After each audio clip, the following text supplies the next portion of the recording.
Here we are again. Happy Friday. Good evening, good afternoon, good morning, wherever you are, wherever you're watching from around the world. Hello. Happy Friday. Literally 2 seconds before we went live, Kaz just texted me saying, I'm sorry to text where you're on the live stream, but is this water you are mixing downstairs meant to be as hot as bath water? No, unplug everything was my answer. Anyway, and that is not where I bath either. Good evening, gentlemen. Thanks for coming back on. A big well done and thank you for Jamie for hosting for last week. Well done, Jamie. Watched it back. Good effort. We got very through. good. We got very through. good. Got there. Yeah. So back with School of Dong, but before we do that, there's a few things to report this week.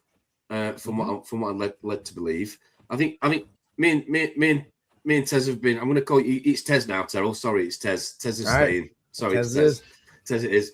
Me and Tez have been busy with corals, but Jamie's been busy with fish, and Dong's been busy travelling across what sounds like a Antarctic mountain sort of landscape. Do you want to start by sharing where you've been this week? Oh yeah, so this is really it was an amazing trip. I drove from Massachusetts to Vermont to see our friend Keith Berkelhammer, aka Reef Bum. Yeah. So we all heard about Keith talk about how he is living in a place of nowhere. Okay, I can attest that. So the whole trip is about 9-hour round trip. Okay. Yep. So the GPS told me I still about 30 miles away from his house, but I am already off the highway. I said, Okay. So there is one suspicion come up from my mind. Maybe the GPS wrong. Okay. Then I saw this 2-lane mountain road. 2-lane means just one on the left side, one on the right side. Okay. You keep going up and up and up and up the mountain. I said, that doesn't sound right. So I called Keith. Well, yeah, it's about right. Go through a mountain. Then the cell phone cut off. There's no cell phone signal whatsoever when I keep going up the mountain, up and up and up, and it starts snow. So did you have to follow the candy then that Keith had left, like the trail of candy to his home? No? Well, I think it's more like a breadcrumbs. Okay. So, well, it was snowing. I'm on a mountain road, keep going up and up and up. And there's no cell phone signal, but there's no way to turn around. There's no breakdown lane, just only one way you go up. And then it goes down. And then, well, it's a big mountain. I go through a big mountain and then arrive at this tiny little town. Then my cell phone signal comes back, my GPS light up. And this town was so small. Its post office is the size of a fruit stand. How small it is? Try to imagine maybe like a 10 feet wide little shed with Feel like you've been on a set of South Park or something here. Exactly. South Park is bigger than that. Okay, South Park is bigger than this town. This town has a tiny post office by the roadside, and that's miles and miles of field of corn or whatever, and then the beautiful mountain everywhere. So I keep driving, and then I hit the second mountain. Keep going up and up and up again. That's climbing the second mountain. But this mountain is a lot more scenic because that the curving mountain road right next to it are streams. Beautiful streams are falling just from the mountain and flowing down the road, just right next to the little 2-lane driveway. And then that was just keep doing a water change, Dom. Yeah. Oh yeah, that's a water Keith use. Must be really good. It looks very clear and beautiful. And then the GPS signal gone. Cell phone signal gone. But the good thing is that there's no other way. There's only one way. Keep going up. And then I hit a third row, knock pave. There's no paving whatsoever. It's mud. Keep going up. So this is the first time I test my 4-wheel drive capacity on my Honda. The Honda was labeled, it's suitable for light off-roading. Okay, you did. Yeah, light off-roading. I can see the 4-wheel drive, how to find the mud, and how each wheel was spinning at different speed and climbing up. When I was struggling there, there's a minivan. Vroom, zoom by with a Vermont license plate. Of course, he just cannot wait. But look at this Massachusetts idiot with a Massachusetts license plate in this Vermont's third row, all about mud. He doesn't know how to drive. So he's boom, zoom by. Then eventually I climb up to the top of the mountain on the third row with no cell phone signal. And I saw Keith's house at the top of the mountain. Nice. And Beautiful place. It's wonderful. Yeah. So the first thing he says, you make it. Oh, yes. Yeah, make it. I wish I drove my Jeep Wrangler. If I know about have to fight with all this third row and climbing mountain, and it was snowing. Yep. And then here, that day it was sunny, beautiful in Massachusetts, but on the mountain, it was snowing a little bit. So I went to Keith's house and looked through his dining room window or living room window. Breathtaking mountain view. Basically, his house is like hanging on the cliff. When you look outside, it's just all mountain. Beautiful, beautiful mountain. Yeah. And somehow he got fiber optic and electricity up there. I said, wow, that's amazing. But no cell phone signal. And the more amazing is his tank. It's really the most beautiful reef tank I ever seen. Wow. All the colonies are big, vibrant, colorful, and healthy. Nice. And you came back with something, didn't you?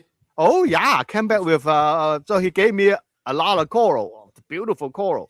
So actually the first time I saw 3 foxface coexist in a reef tank.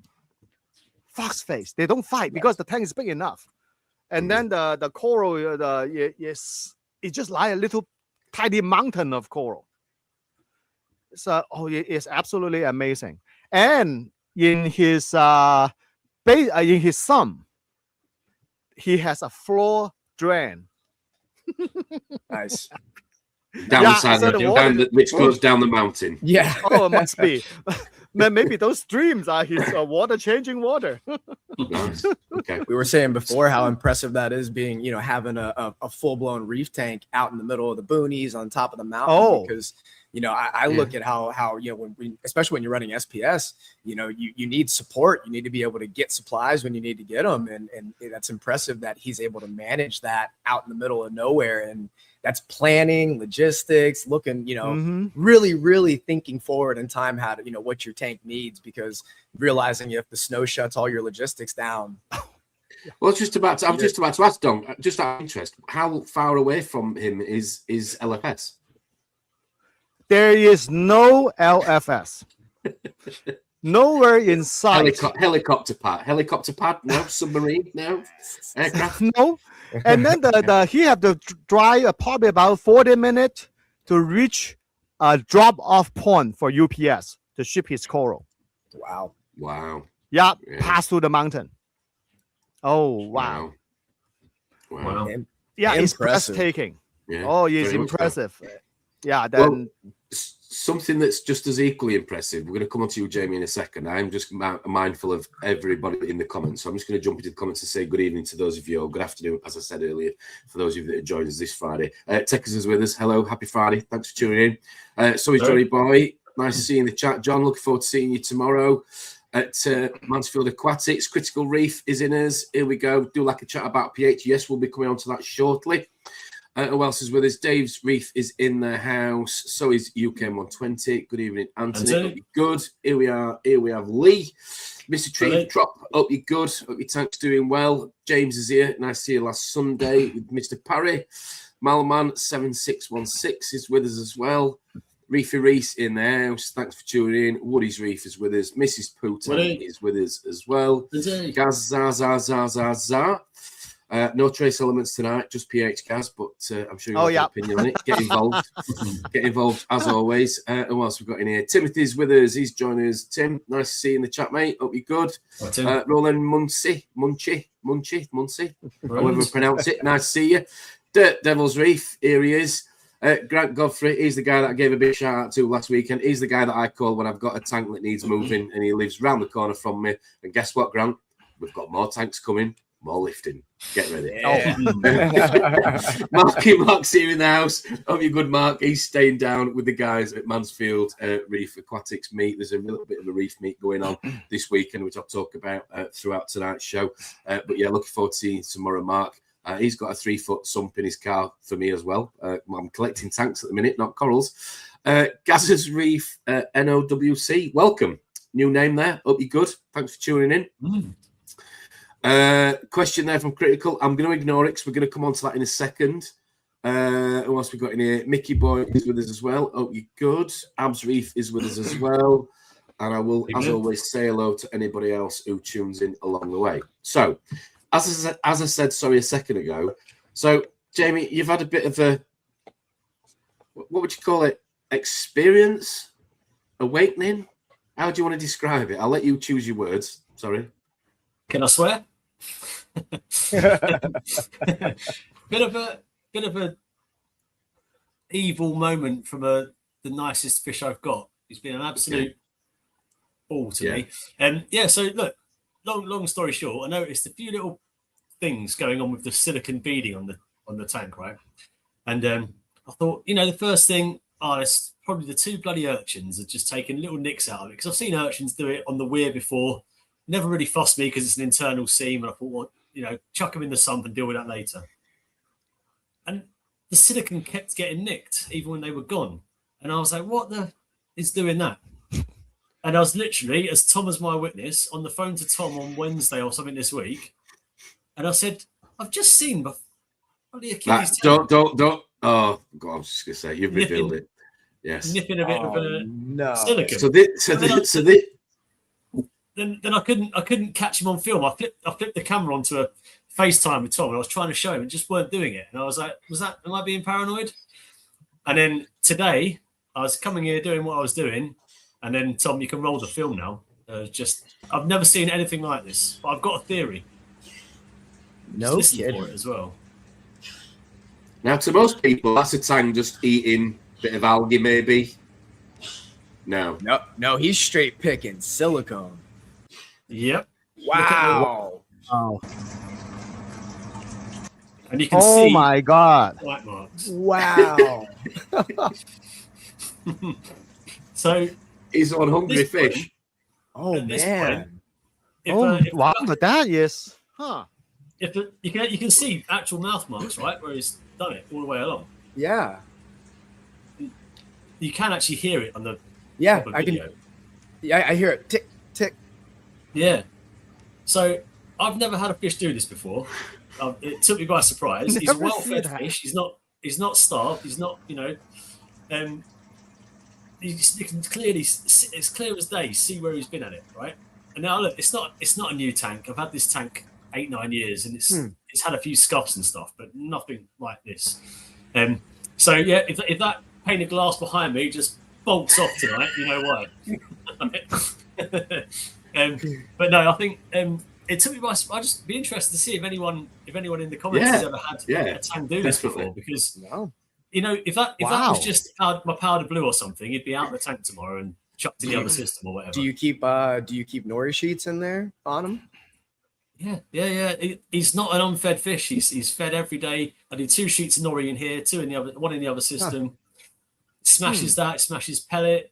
Yeah, I don't know whether he's just grazing naturally and picked a bit off and then just carried on going. Wow. But he's the only fish that does it, and it's like how you get some of those algae eating nudibranchs that eat so much algae they turn green. Yeah. I wonder if the Achilles is the same thing. Has to eat black silicon just to stay black. But he's is doing my head in. And the thing is, man. I'm consciously watching him on the screen behind me, because if I turn and face him, he's good as gold. So I'm just going to keep an eye on him throughout tonight. So do you think it's a bit rebellious, maybe? I think Must he came be a from teenager. His previous owner was a bit of a knobhead, to be fair. Fair enough. I've never seen anything. When you told me that, I genuinely thought it's not the April the 1st. It's not April Fools. I thought you were pulling me Jane, but Wow. yeah, to see it on video like that, wow. Yeah. Okay, Anything's possible. If any of you have obviously run your finger across a bead of silicone that's been cured for a while, you know, even with your fingernail, you can't really get it off, can you? It's really solid stuff. Yeah. So it goes to show the power of their grazing and their teeth, that they can just take chunks out of it. You know? Yeah. I can actually understand a trigger being able to do it, the dentition they've got, but never a tang until now. Yeah. So 10, 15 years in, learned something new today. Impressive. Wow. So Dong's put one of his almighty presentations together about chasing pH, which I got a little bit of, I sensed a little bit of frustration, almost aggression from Dong, that we were going to talk about this again. So we're just going to keep a lid on it for now before we open that kind of reefing whoop-ass or whatever you want to call it. There is of course, for those UK viewers watching at home, there is of course a reef meet happening this weekend, and it is at Mansfield Aquatics. So for those of you that haven't already done so, please get involved. Here's a little video from Steve at Exodus, and there are a few amazing offers on the day. Steve from Exodus, and I'm at Mansfield Aquatics today. The guys here are preparing ready for this weekend. They've been open 18 years, and this will be their first ever open day. I know that there is people coming from all over the UK, from London, from Scotland, from Ipswich. There's a Reefers meet. There's going to be some food, there's going to be discounts across the store, there's going to be some special offers as well, so not just your standard blanket sale. But what I really want to show for you is the livestock side. So come and have a sneak peek of what you're going to see this weekend.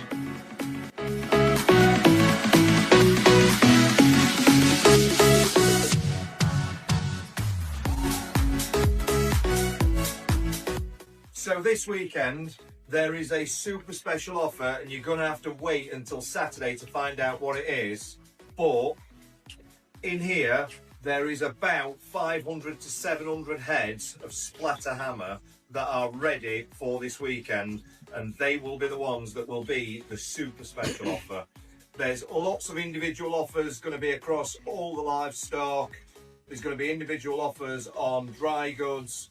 They have already put some out there, but there is going to be some super special offers that will be announced on the day. So if you're around, come down. I'll be here. Kez will be here all day Saturday. Have a look round. I would be amazed if there is not something here that you want to leave with. Also, we've got all the fish as well. Now, there is one in particular. There is a Regal Angel in here. And if this is still here by the time that I go home on Saturday, I'm taking it home with me.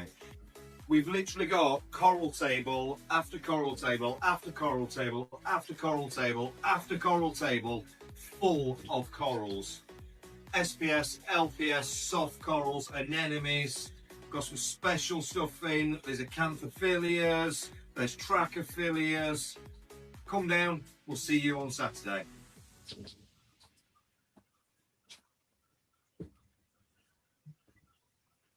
There you go. See you there. Looks good. Thanks, Steve. Thanks, Exodus, putting on a few discounts on the day, and to all the other sponsors and, like I said, other brands for putting a bit of discount on for those reefers that can make the trip. So it should be good this weekend. So just a bit of a shout out to another reef meet that's happening this weekend. Thought it was important to say hello. I hope you have a good time. Whoever goes, it'd be good to see you. Right then. I think it's time, Dom. That's a nice, clean looking store. I got to say. It is. It is. Been a few times. It is. Very good. I like it. Drum roll. It's time. Let's go. Over. Yeah. Come on, Dom. Again. So well, maybe the last time. I was just about to say that. So how often? So before we do start, how often, gentlemen, is this topic brought up in your reefing circles, in your chats, whatever it is on social media or in person? How often is pH talked about? Jamie, Don, Terrell, who wants to go first? Often. It's talked about every day, and there's some people that couldn't give less of a hoot about it, and there's some people that treat it as the most important thing in their lives. Yeah. So there's a massive train of thought on this. Yeah, it's almost every day. Actually, there's almost every day I will get message saying that, oh, my pH is too high, my pH is too low. Oh no, my tank is crashing. Oh wait, how do you boost pH? Oh my God, I said, just calm down. Calm down. And I said, well, normally the first question asked is that, do you have a pH meter? And people said, we had a pH test kit. We bought it from Pecco. I said, wait until you get a pH meter. Then you can call me back. John Wright said he used to chase. He doesn't chase anything, not even women now. So he doesn't even bother with pH. Fair enough. I think pH. I think pH is more of a conversation around when people start to get a little bit impatient and they want to get a little bit more out the tank. They want, and I'm talking from experience, they want quicker growth. They want, bigger polyp extension maybe. And the pH is always something that comes into conversation from my experience. And again, those of you that are watching at home, get involved in the live comment section. We are going to try and do a new thing, and rest assured it is new. It may go wrong. I was going to tell Dong and Terrell before they came into the green room. We have got a live polling now. We have got votes available, so we are going to be putting a few questions on the screen. James is going to help me. He's gone quiet for a second, but you're going to help me, James, in putting these on screen while we go through his presentation. I'm sure it would be amazing that Don has put together. But yeah, pH. Come on, Don. Over to you. Let's talk. Go. All right. Okay. Let's move on. Next slide. So, what the heck is pH? Basically, pH is a measurement about the concentration of the acidity of a liquid, or maybe a soil, but we only talk about liquid. So there is one important thing that we're going to talk about. Is called proton. Proton. That this word is going to be used over and over again. Proton basically just means acid. The hydrogen plus, that's called proton. So later on, we're going to use that this word require a bit. So we need to clear it up first. Proton, that's the pH. pH is a measurement of the proton concentration. Basically, that's it. Like your orange juice is more acidic, and then if you're eating a bar of soap, that will be quite basic. So that's basically it. So let's move on. Next slide, please. Okay. So I mentioned that before on the previous live stream about the pH of the natural seawater. So the pH of natural seawater is ranging from 8.1 to 8.3, that kind of range. And then you probably hear tons of scientists talk about climate change, ocean acidification, and how the pH actually being decreased over the years because of the carbon dioxide concentration in the atmosphere. So keep in mind that when scientists talk about oceans pH, they are talking about the average pH. Because that on coral reef, the pH is not constant. That is a very well-known fact. So that's why that when people talk about the coral reef's pH is declining, they talk about the average pH, because the day and night, the pH level will be different. So that's go ahead.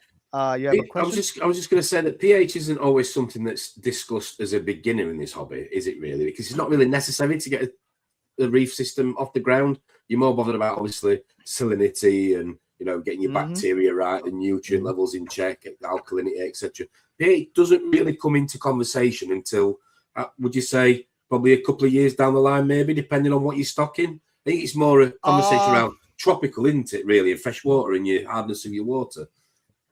Yes. I think the pH becomes such an important topic, actually frequently discussed topic, is after certain website publish these videos telling you how important, how critical pH is, and you can boost your pH and your coral will grow 50%, 100% faster. That kind of bullshit.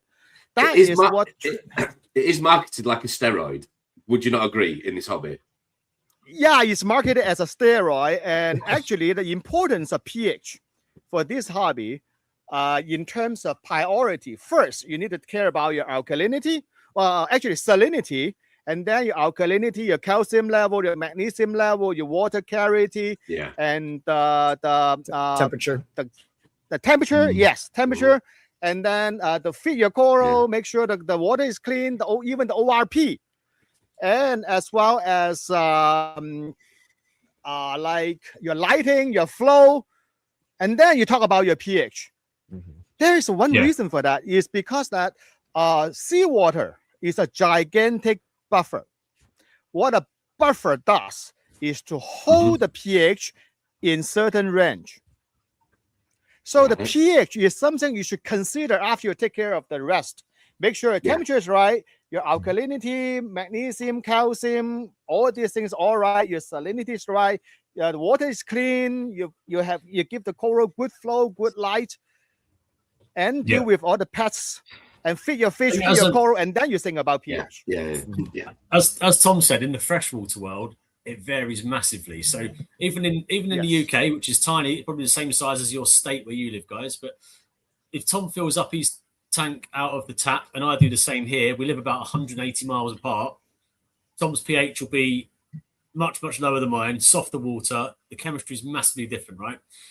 However, in our hobby, in the reefing hobby, assuming we're all using our ODI as a base and we've got the same salt mix, my water chemistry will be pretty much identical to yours on the other side of the world. If we're using the same in terms product, of pH, the same base. I think in reefing, in marine, or not even reefing, in marine fish keeping and in salt water, you've got to do something pretty drastic to make your pH swing too far out of that range, right? Yes. I think in reefing, we're talking about quite a fine margin. Most of our tanks probably sit between 8.1 and 8.3 anyway, just by the salt buffering, like you say. But where it comes down, it's a bit more important in the reef keeping, I suppose, because of those buffers get used up and consumed, and that's where it goes a bit wrong, isn't it? Yes, so, that's very true. And freshwater doesn't have much buffering capacity. That means if you sneeze and then the pH change. So for a reef tank, 100-gallon reef tank, you can dump a glass of orange juice in it. Probably the pH doesn't change much at all.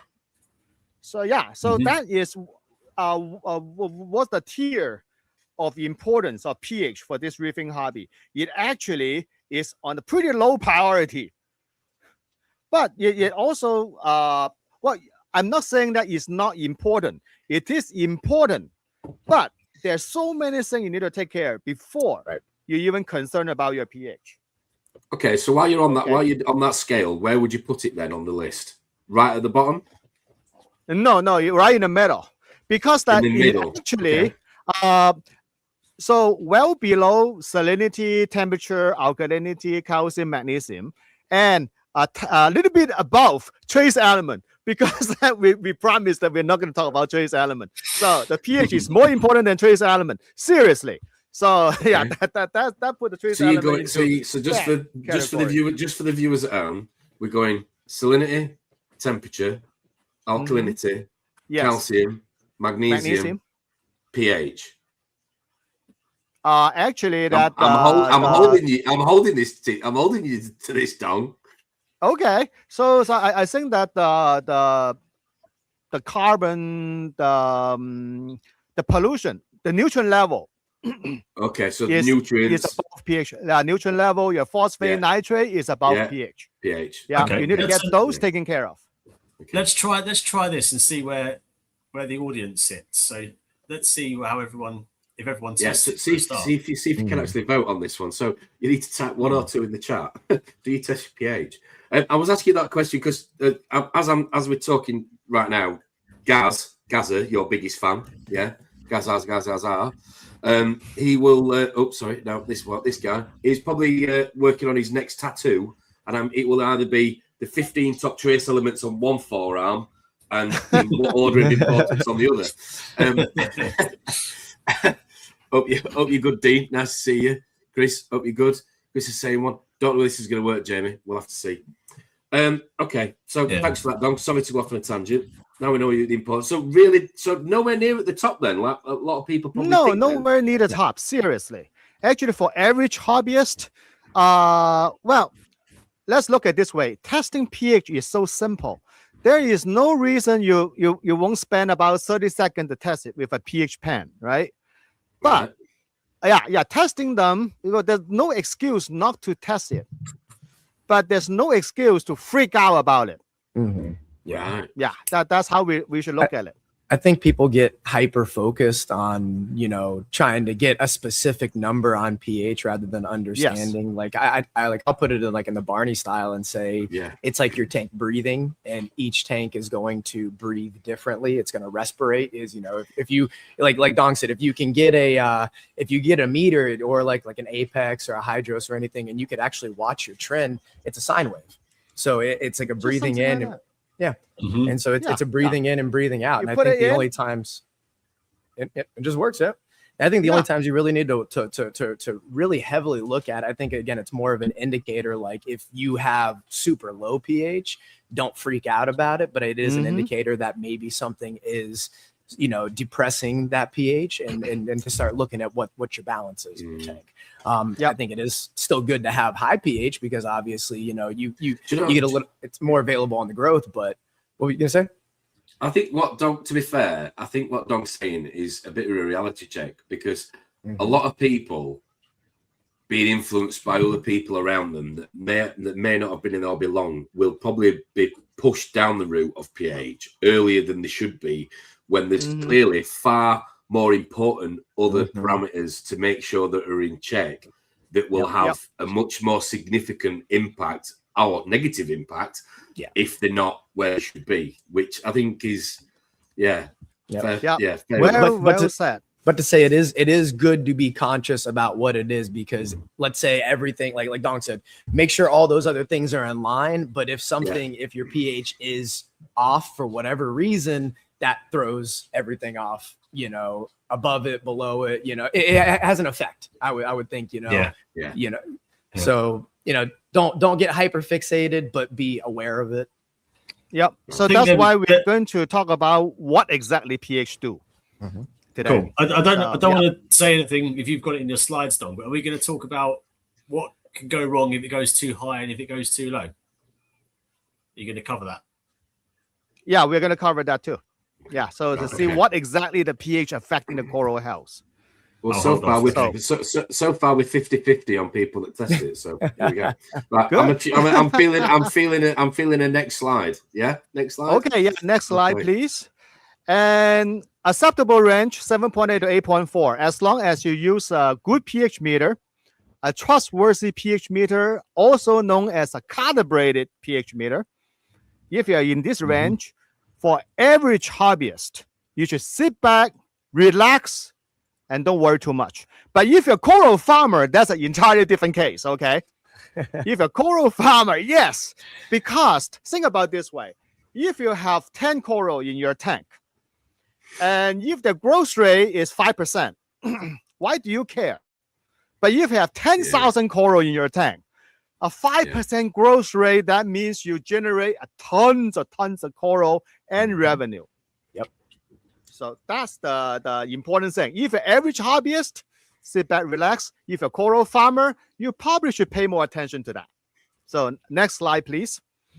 Good caveat. I will say, Terrell, that coral farming is not as amazing as people make it out. It's hard work, and I'm doing it on a really small scale. It sucks ass at the minute. It really people think people see money signs in their eyes when they see people making sales, and they don't realize how much actually comes from it. Like when you are scrubbing 2,000 frags with a toothbrush, it's after a day, it's not fun. Anyway, sorry, moving on down. Sorry.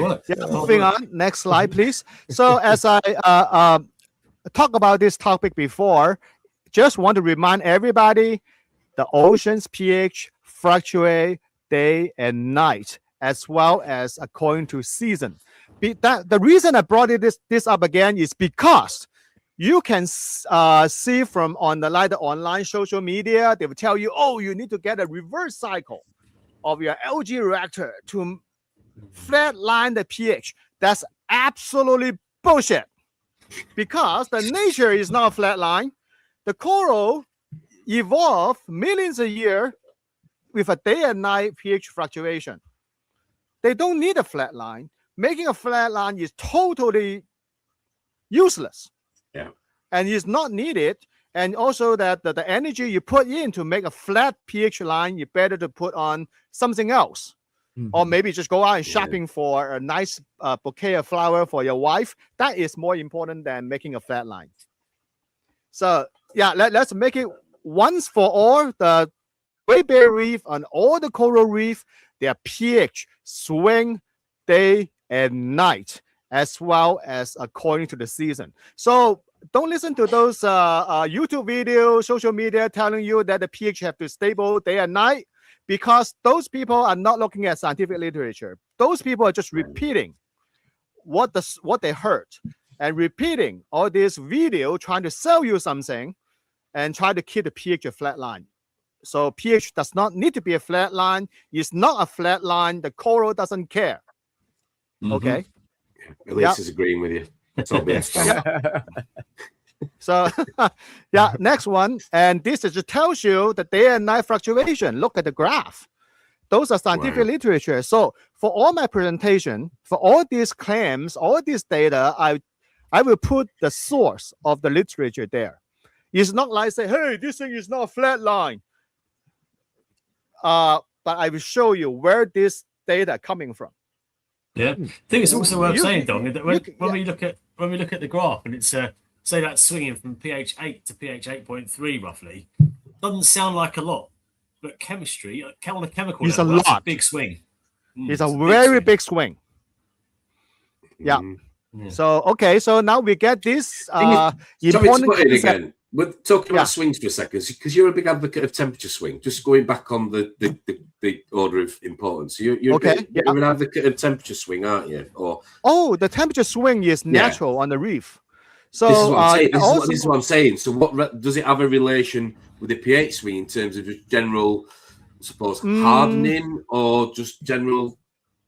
It's a coincidence, because that in the evening, the deep sea colder water rise up, and then you drop the temperature down. Yeah. And at the same time, because the biological activity drops at night, that's why the pH swing. So it just happened to be coincident about this. It's not a causation relation there. So with that said, giving your coral a 2 to 3 Fahrenheit temperature swing day and night, actually there's literature showing that it boosts the coral's immune system by giving them some fluctuation day and night. Yeah. Well, okay. So yeah. Okay. Next. Okay. So basically, resistance of the peak swing. Do not resist it. Just surrender and give up, and enjoy your hobby. But don't just put too much focus on that. Go watch some Star Trek, Star Wars, and go out, grab a beer instead of looking at your pH swing day and night. It's perfectly natural. Do not resist it. It's okay. It's a hobby. Oh, by the way, you know what? I think you've just literally said the word that is the most important word in all these conversations. It's a hobby. It's a hobby. It's a hobby. It should be fun, but it isn't. Oh, actually, for coral farmer, I want the swing. Okay. Because that's how the coral, millions of year evolution, that's how they get used to it. Yeah. So you can hear people talk about, oh, let's mimic the ocean. Hey, if you really want to mimic the ocean, temperature swing, pH swing. That's what the not the open ocean though, not the Atlantic Ocean where the Titanic sunk, is on the coral reef. Temperature swing and then the pH swing. That's where your coral live. Yeah. So yeah, okay. Chasing elk, that's just something entirely different. So okay, when we talk about seawater, why is a big gigantic buffer? because that it has a very complex buffering system, it's called a carbonate system. So actually, if you go to university to listen to the lecture about the oceans, the carbonate system and pH, the professor will tell you this is the most complicated buffering system on face of Earth. So we try to simplify it, is that because the three component, carbonic acid, which coming from the carbon dioxide dissolved in the seawater, and bicarbonate, that's a little bit more basic form of the carbonic acid, and then eventually go to the carbonate, which is the most basic form. But now here's the thing, to make it very simple, have you ever wondered why the ocean's average pH is about 8.1? Average. And also that is what the scientists chasing about the ocean pH level. Average pH. They don't care about the day and night swing. They don't care about the seasonal swing. They care about the average pH. And the ocean's average pH is about 8.1. The answer is that in the carbonate system, in the ocean, bicarbonate is about 90% of the in terms of the amount of molecule there. And then bicarbonate's pH around 8.1. As simple as that. Because most of the carbonate in the seawater, like 90% of them is in a bicarbonate form. And bicarbonate has a pH of about 8.1 in the water. That's why the average pH in the ocean is about 8.1. As simple as that. And then if there's some acid, you drop your bottle orange juice into your reef tank, and then the buffering system will automatically leveling it, just through chemical reaction to maintain the pH in the middle. I'm going to throw a bit of a spanner in the works here. Terrell, okay, you've been doing this a long time, my man, at Poo Tang. Can you look at your corals or any of your tanks, and can you honestly say that if your pH is lower than it should be, or lower than it is normally, they don't look as happy as normal? Do you see any visual signs for pH? So if I'm looking at like an average of, let's say, my tank swings from like, let's say 8.3 to 8.7 on an average. That'd be what, really? Whether or not that's accurate, whether or not it's truly accurate through an apex or not. But let's say a storm comes through in the area, and that day I notice my pH is 8.2 to 8.5. It doesn't bother me at all. I mean, I really don't, I don't see any big differences. Now, let's say if I see something really out of whack where it's like 8.1 down to 8, just now I could see my corals are probably sucked in, pissed off. Like there's definitely visual cues that are going on in the tank, but whether or not it's that average difference, nah. But that's what I was digging for there. So you can visually, because of how much time you spend obviously looking at them, I do hope you spend as much time looking at Lindsay and Mr. Franks and whatnot, as it goes. But all seriousness though, you can see if it's you can see signs, just like other people at home maybe see signs of alkalinity deficiency or nutrient or salinity issue.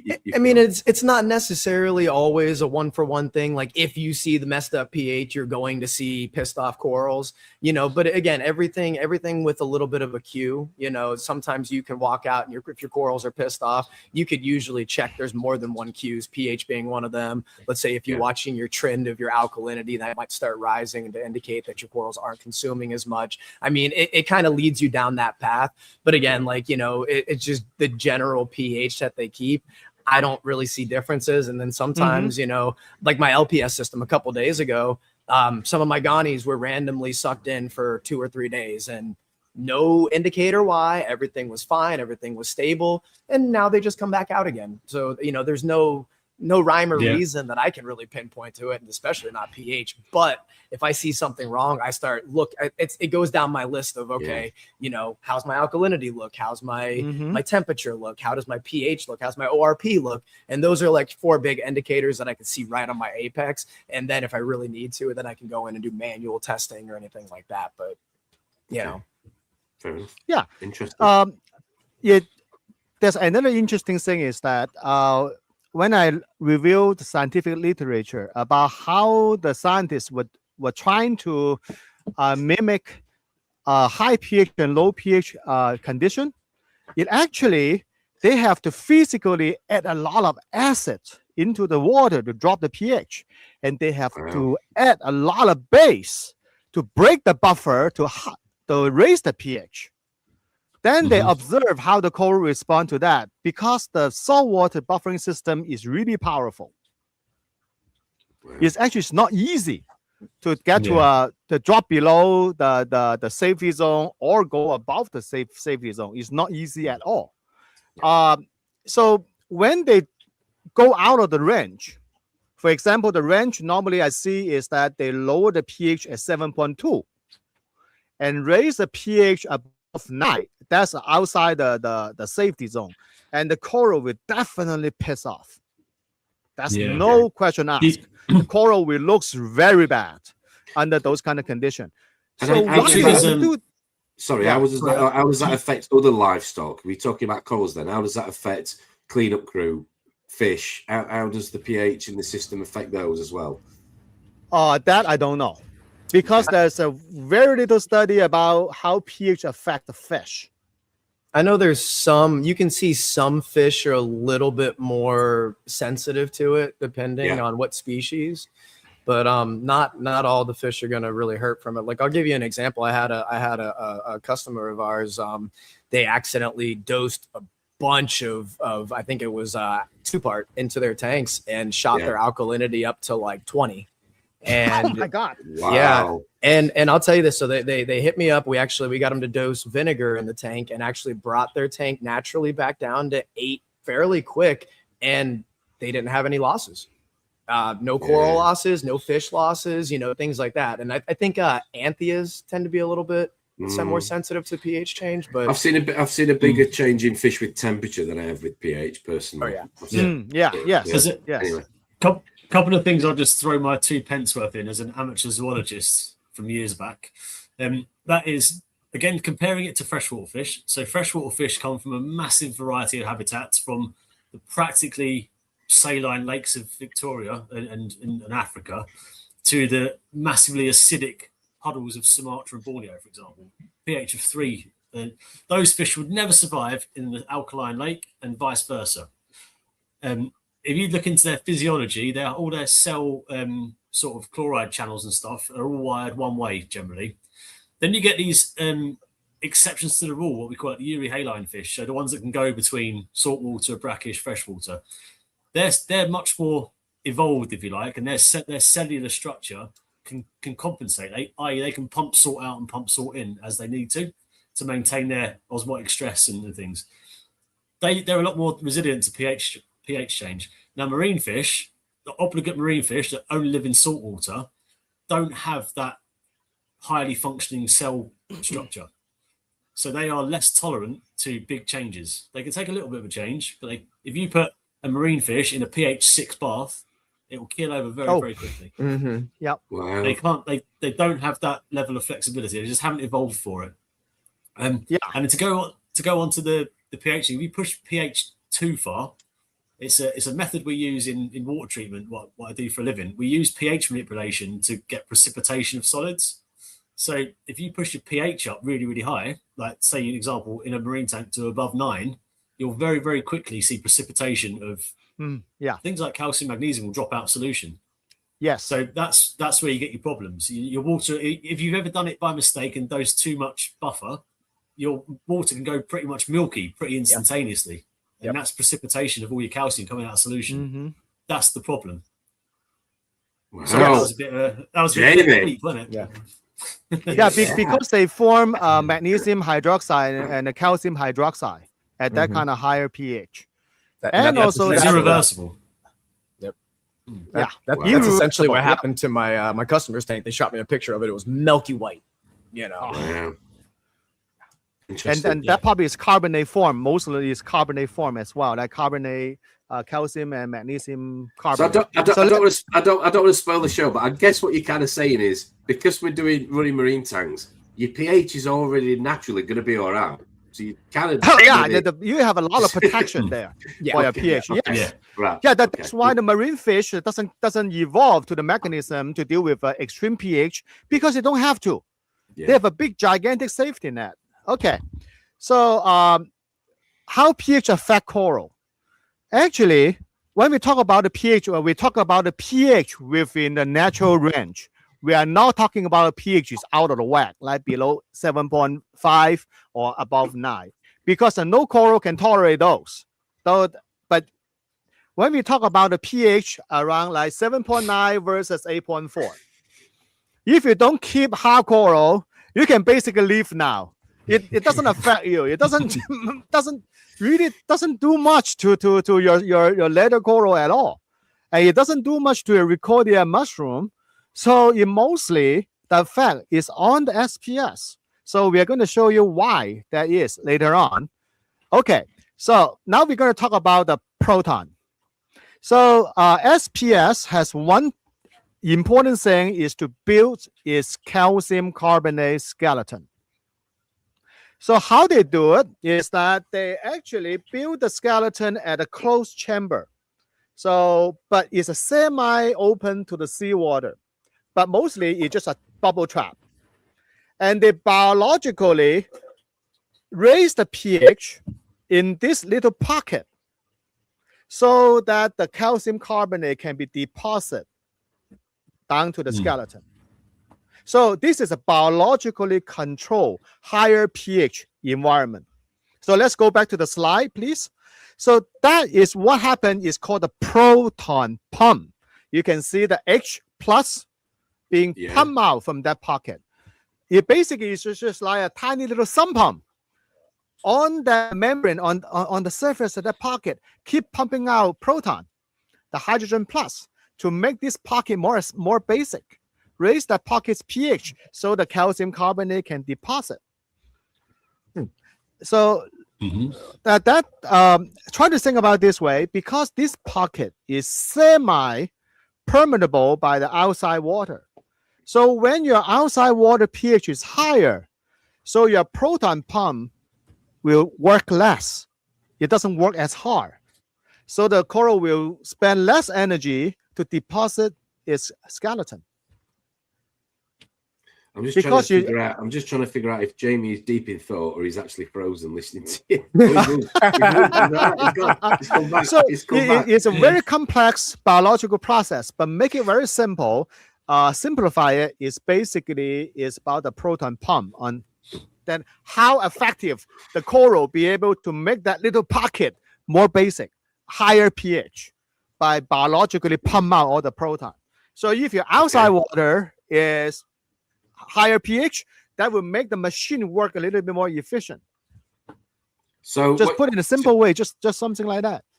So are you then saying that? So are you then saying that pH is more relevant if you've got SPS then in terms of keep?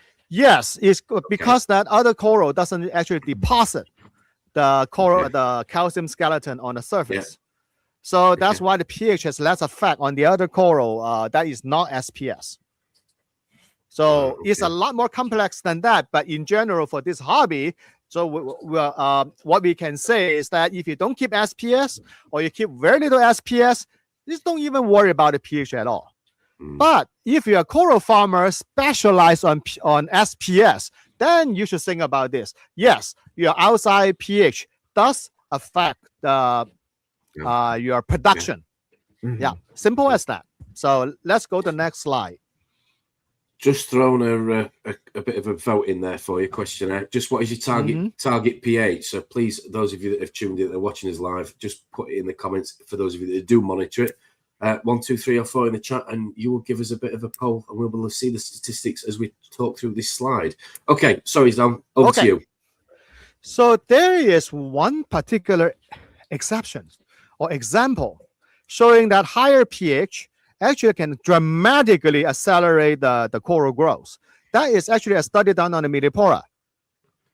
Okay. So look at the black bar on the graph on the left-hand side of the beautiful picture. So at pH 8.1 is the bar on the left.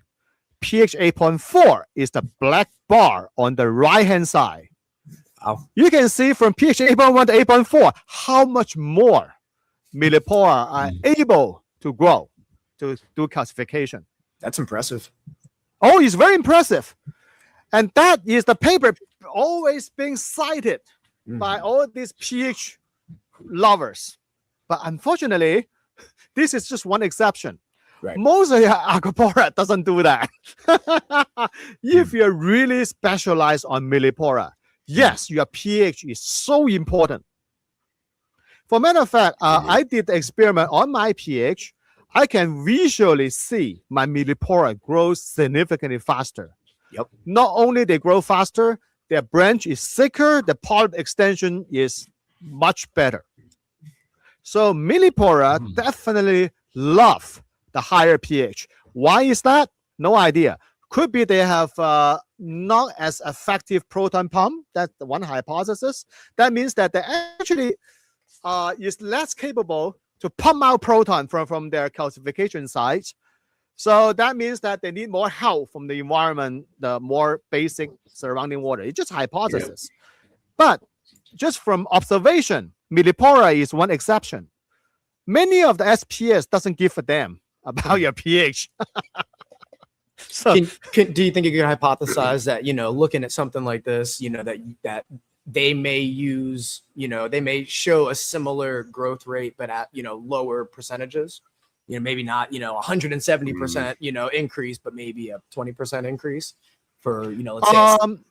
Yeah, that's a possible. But sometimes that unless you have a dramatic increase, it's very difficult for a laboratory study to demonstrate that. Fair. Very difficult. Yeah. So unless your coral is growing twice as fast, otherwise, in a short period of time, in a laboratory setting, it's very difficult to observe the difference. Actually, the funny thing is that in many literature, they see the opposite. they Really? see that, well, oh yeah. So that tells you unless a coral is so selective, so sensitive to pH, you probably won't be able to see it. Well, I was just about to ask, so how does this relate to where the corals originate from in terms of the pH that they're used to? I don't think that there's any data to study where they originate from. Would be interesting to know, though, wouldn't it? So those actually, if you look at the geographic location for the coral that collected for this hobby, regardless they're from Australia and Indo, if you look at the map, they're really not that far apart.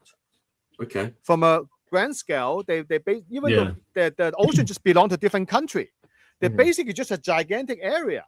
So if you look at the Earth as a whole unit, all these tropical coral basically coming from the same area.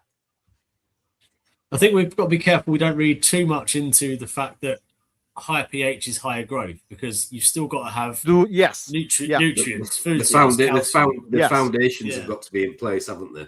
This is the icing on the cake. Yes. You have to satisfy the other need. Your alkalinity, the feeding, the nutrition, the water quality, and then the pH can have effect. So basically, if a coral doesn't get its nutrition, doesn't get its good flow, doesn't get its good lighting, and then the water quality is poor, he doesn't even care about growing. He's in a survival mode. I've always understood, and you're probably going to diss me for saying this, but I've always seen pH as it gives your tank an appetite. Depending on your other levels of everything else, depends on whether it can consume those. Yeah, but I see it as an appetite. It gives. That's a good way of putting it. Yeah. That's how I see it anyway. Yeah. Like a key to access that's an interesting growth. Way. Yeah, basically. Yeah. What we don't want people to think is. Sorry, Don. What we don't want people to think is that, my corals aren't growing too well, I'm going to go and buffer my pH up, because there's probably a whole reason why they're not growing so well. Yeah, exactly. Don't start doing that. You should look, if your coral does not grow well, there's a lot of other reasons to look at before you look at the pH. Exactly. And by just boosting your pH will not solve the problem at all if your coral is not growing well. Right. So if your coral is already growing well, you boost the pH, you will help them to grow better. Yeah, just like appetite stimulant. Few people been commenting on the chat there in terms of what their target pH is. So far we've got a few people that are saying 8.1 to 8.2. 50% of the audience are saying 8.2 to 8.4, and 13% have gone for over 8.4. A few comments here so far. For D's, good evening, good afternoon, wherever you are in the world. Thanks for tuning in. I've been running about 50% of my skim intake recirculating through soda lime, and 50% to ambient air to make sure I'm getting some oxygen, since my tank has solid acrylic lids. pH one I'm managing is 8.1 to 8.4. Nice. Actually, that's a nice pH range. But here, actually, is a very important thing. Can you show that message again? Of course I can. There you go. Okay. Look at this. The tank has solid acrylic lid. That acrylic lid actually preventing the carbon dioxide exchange from those water surface by limiting the carbon dioxide air exchange at the skimmer. That's why this soda lime through the skimmer, aka this is a carbon dioxide scrubber, a CO2 scrubber. That's how this works. If you open up your solid acrylic lids, that effect will be dramatically much less. I'm taking it off screen because I've got to see Towers. I've actually gotten away from running recirculating, and the risk being, if you get water in there, I know it's a very bad reaction with water and soda lime.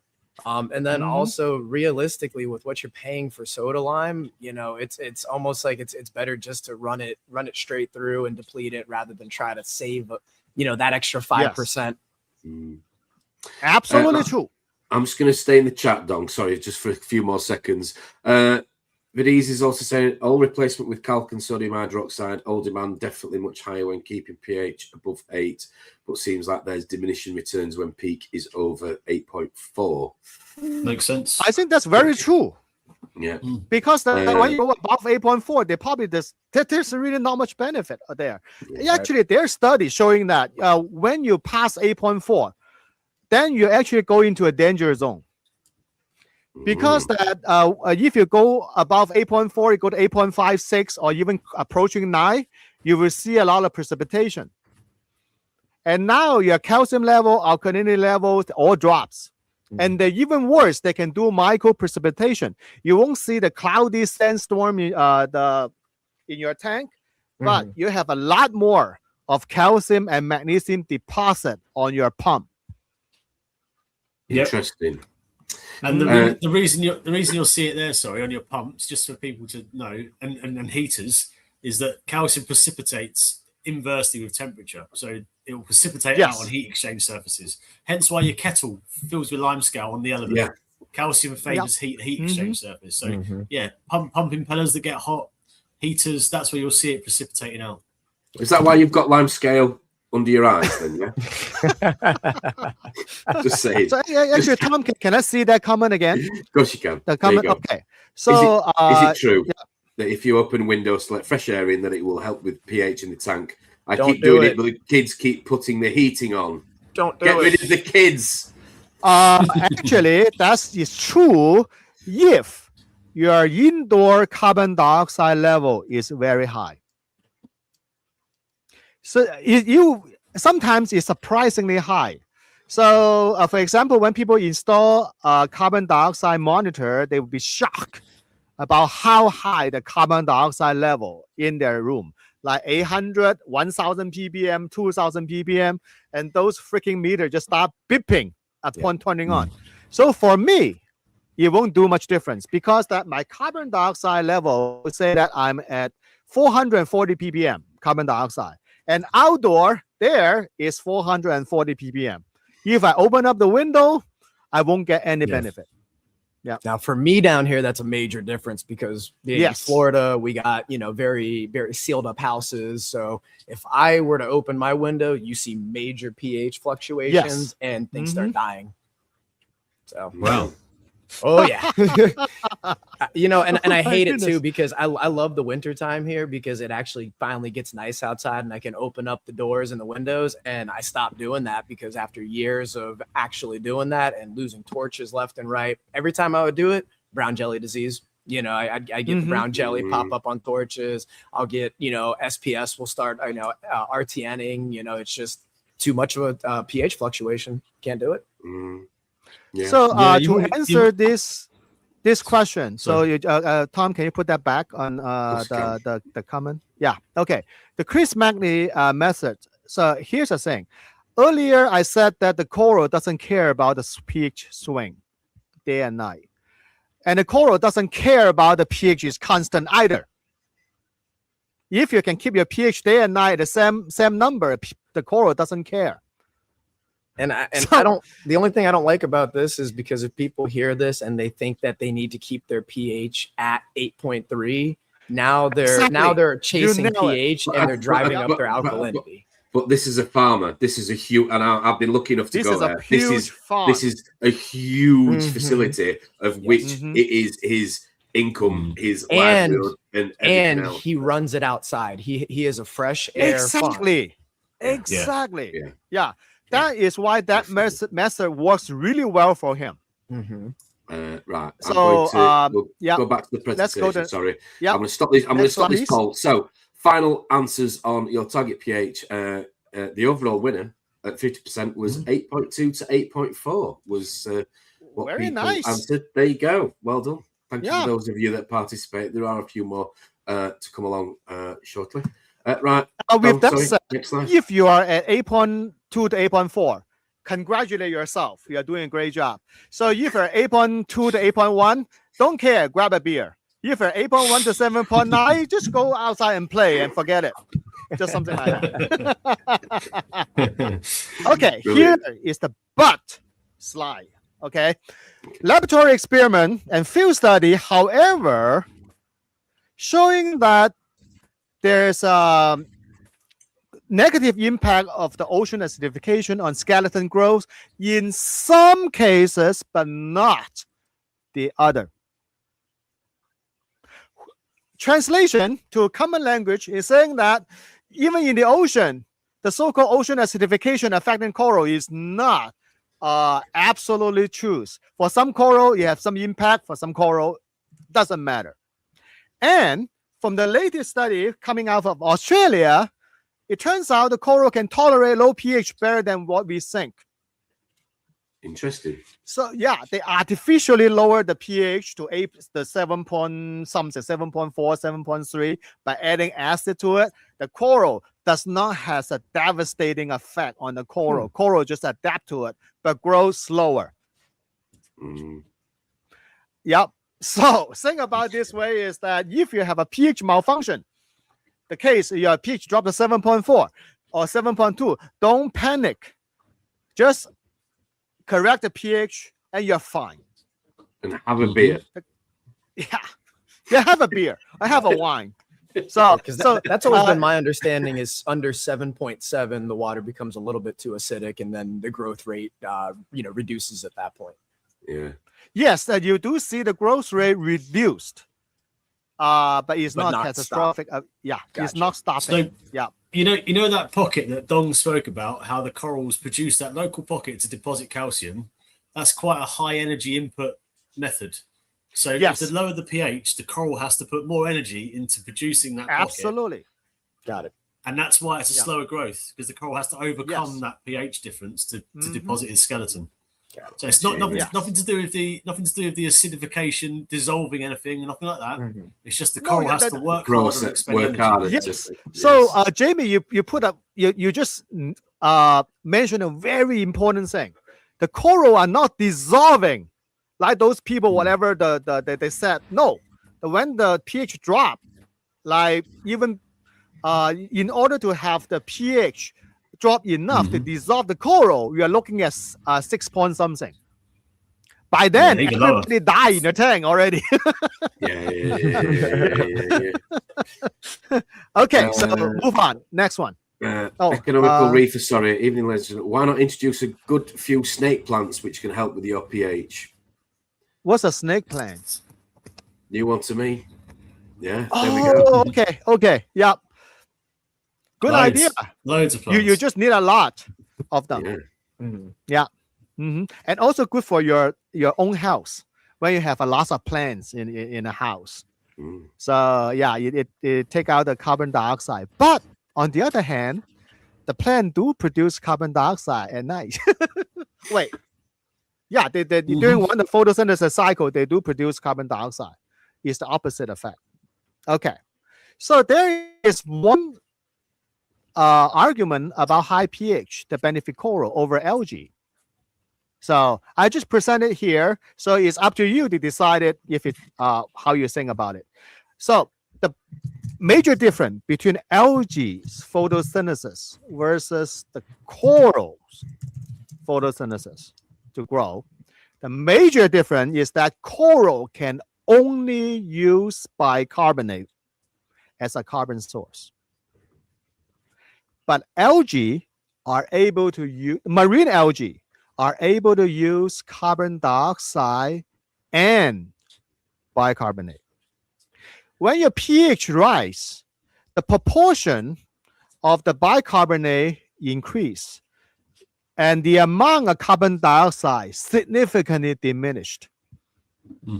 So potentially, just potentially, hypothesize this thing is that your coral, you give a little bit suppression on the algae growth. There's something to think about. Yeah. Yeah. That is something can potentially, yeah. Interesting. Yeah.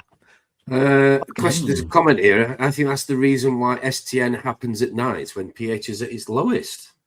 I don't think there's any study showing that has a relationship there.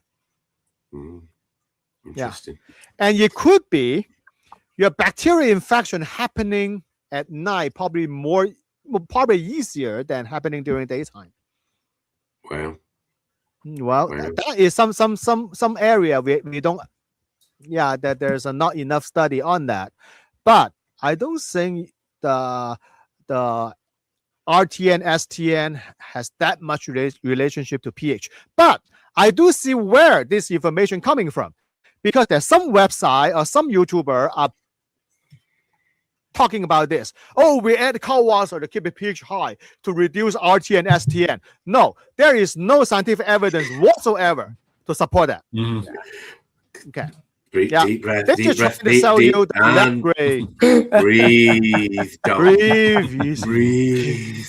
Okay, I'm going to set another poll. I'm going to set another poll on for those of you that are watching it on live.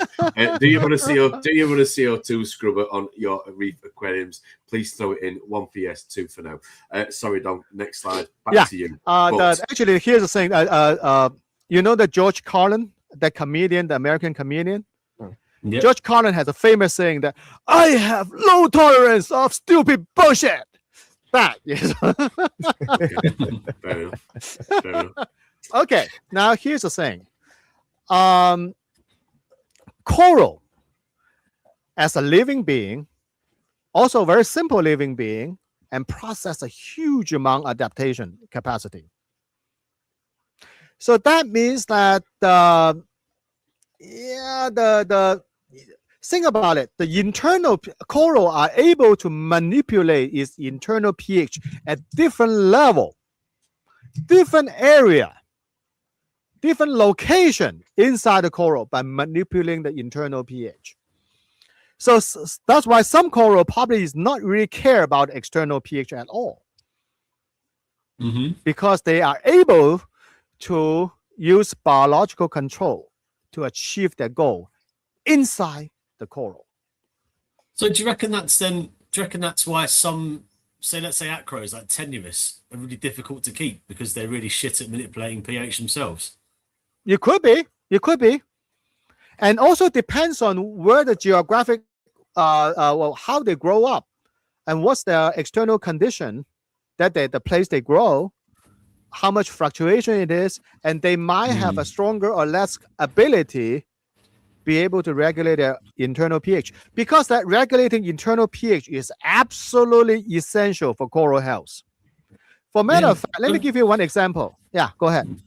So I'm just thinking, like, as you're talking, I'm just thinking. So let's say, for example, some of the like shortcakes, shortcake acros, they grow right on the reef crest, right at the top where the waves are crashing and smashing, right? So probably the best part of the reef for gas exchange, probably really high pH there. Could that link to them being less tolerant of, say, a deep water species that we'll see a lower pH. I think that's a good hypothesis. That's a good way of that is very logical to think about that. Yeah, there's probably something around that, isn't there? Why some are hardy and others are tolerant, and that's why for coral study, for marine biology study for coral is still at its infancy. There's so many things we do not know. But in this hobby, especially on social media, people like to generalize things, try to make things to fit for their sales, the product profile to sell it to you. So then people can make up all this kind of thing. But actually, in terms of the coral biology, we still know very little about it. Do you know what though? If there was a guide, let's say like wiring a plug. If I want to wire a plug, I've got 3 color wires. I go online. Oh, blue goes there, green goes there, brown goes there. Boom, done. Yeah. I don't want our hobby to be like that. I like the fact that I'm learning it all, and it's variable and it's interesting. If it was just cut and dry, pH 8.3, calcium 420, off you go, everything lives. Be like, oh, what's the challenge then? What am I doing? Yeah. So think about this way, that we are keeping a very complex yet simple organism, because in the evolution tree, coral actually is that they're worms. They're not that complex, but they're also complicated enough to beyond our current total understanding about their biology. So we still know very little about it. But that is the fun of it as a hobbyist. For this hobby, let's just be more relaxed and less just leave all this crazy question to the scientist. For the coral in the ocean, for our little reef tank as a hobby, we should sit back and relax, grab a beer or grab a whatever your favorite drink, and be less. Yep, just observe about that. Yeah, just observe. Yeah. But do you know what? This comment, and to be fair, Vidis, good evening, good afternoon again. Thanks for joining us. It's a fair question, this. If the hobby was easy, I'd be out. This has got to be a divide of conversation here, because there's some people in the comments that I know, because I've seen their tanks, and they sit back. They don't probably even think about pH. It doesn't even come into conversation. Mm-hmm. They'll hear about it. They'll get into conversations again on chats or whatever, and they might be tempted to put a CO2 scrubber on, see if it makes a difference, but that's probably as far as they go. They're the people that will sit back and they will enjoy the hobby, as we talked about.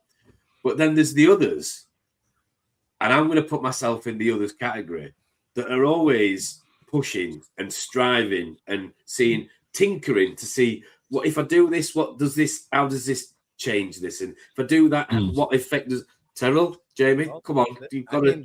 I always say this hobby, there's an ass for every toilet seat, because this hobby satisfies. This hobby satisfies what. That is the line. That is the line of the night. There's an ass for every toilet seat. Perfect. But I mean, it's whether or not you enjoy just sitting back and doing the most basic thing, or it's whether or not you like tinkering and getting into the weeds of how they're growing and how to get that last 5% and really understanding what species do good and what parameters. Again, there's something out there for everybody. I find myself, in the beginning, I like the simplicity of it, but as I learn more and it engages me more, I find the enjoyment in learning. And that's why this hobby is so, it keeps me coming back, is because you're always learning something new. And like Dong said, our hobby's in its infancy, and the cool thing, it's like we're running science experiments in each of our own tanks, and there's amalgamation of information out there, and we get to trade it with each other, but everybody gets to see something like Jamie's Achilles tank eating silicone. So isn't it? Yeah. And just in case anybody at home hasn't seen that yet this evening, there you go. Oh, thanks, mate. This goes to show, right? You can chase all your chemical parameters like you want, but if you've got a fish hell bent on eating its way out of your bloody tank, it's all pointless, isn't it? Yep. Yeah. And for anybody who's thinking that is just a stunt, is the evidence. Oh my goodness! Man, look, you can look at the shape of his mouth. Look, he's really just nicking it. Oh, he's really going to town on that thing. Exactly. So actually, for all the hobbies, all different kind of hobby, keeping animal, we should pat our back, because the reefing hobby is probably the most scientific oriented, technically challenged. Yeah. Really, all the reefers are marine biologists and chemists. Yeah. We should pat our backs because we are really dealing with a really sophisticated and so rich in science. And you basically, you can, after you're keeping your tank for 10 years, you deserve a PhD degree. It's funny you should say that. Sorry, we will go back to the topic in hand in conversation. But I've heard that quite a few times now over the last few years. Where again, I'm not going to use names, but it's coming to conversation where people have said that they would much rather take a hobbyist who's been in the hobby a few years than somebody who's come out of university. And I don't want to get rinsed for saying this, with a qualification in marine biology, because the hobbyist has witnessed, has seen, and has. I'm trying to explain what I'm trying to say here. I'm trying to be as you're right. as possible. There's a big disconnect between, I think, the official, the official side of the science side of the hobby and the hobbyist side, because the science side is very into the books and into the literature, but doesn't have the like our side is doing is practical side. Yes. Yeah. And so I think you do get a lot of good things when both of those sides meet. Yes, because that in academic, in universities, they are focused on the coral, on the natural reef. Yeah. And a hobbyist, we are focusing on a captive environment. Yeah. So this is not a replica of a small piece of ocean. It's entirely different biology. Right. That is why the disconnect is. But we can look at the scientific literature, because the fundamental biology of coral are the same, right? But they are living in a different environment. The coral is still doing exactly the same as they are doing in the wild in terms of biology and chemistry, but the environment is entirely different. So the disconnect from academic to our hobby is that we are looking at different environments for the coral. Okay, fair enough. Yeah. Right, I'm just going to before we carry on, I'm going to stop that poll. Okay. Question was, do you run a CO2 scrubber? Thanks to those of you that participated. 71% said no of the audience at home. There you go. Interesting. I think that's probably is a very reasonable kind of thing. So yeah, because we're going to touch upon that. Okay. So it's really confusing now, right? Yeah. So is a pH important? Is a pH not important? All depends. Okay. Not only depending on what kind of coral, what kind of tank you keep. Yeah, if you're a coral farmer, it's really disturbing if your pH is really low. Oh dear. So do not change pH unless. Next slide, please. That would make a good T-shirt, Terrell. That. and then you get, and next thing you know, you get an email from Disney. Yeah, probably. Yeah.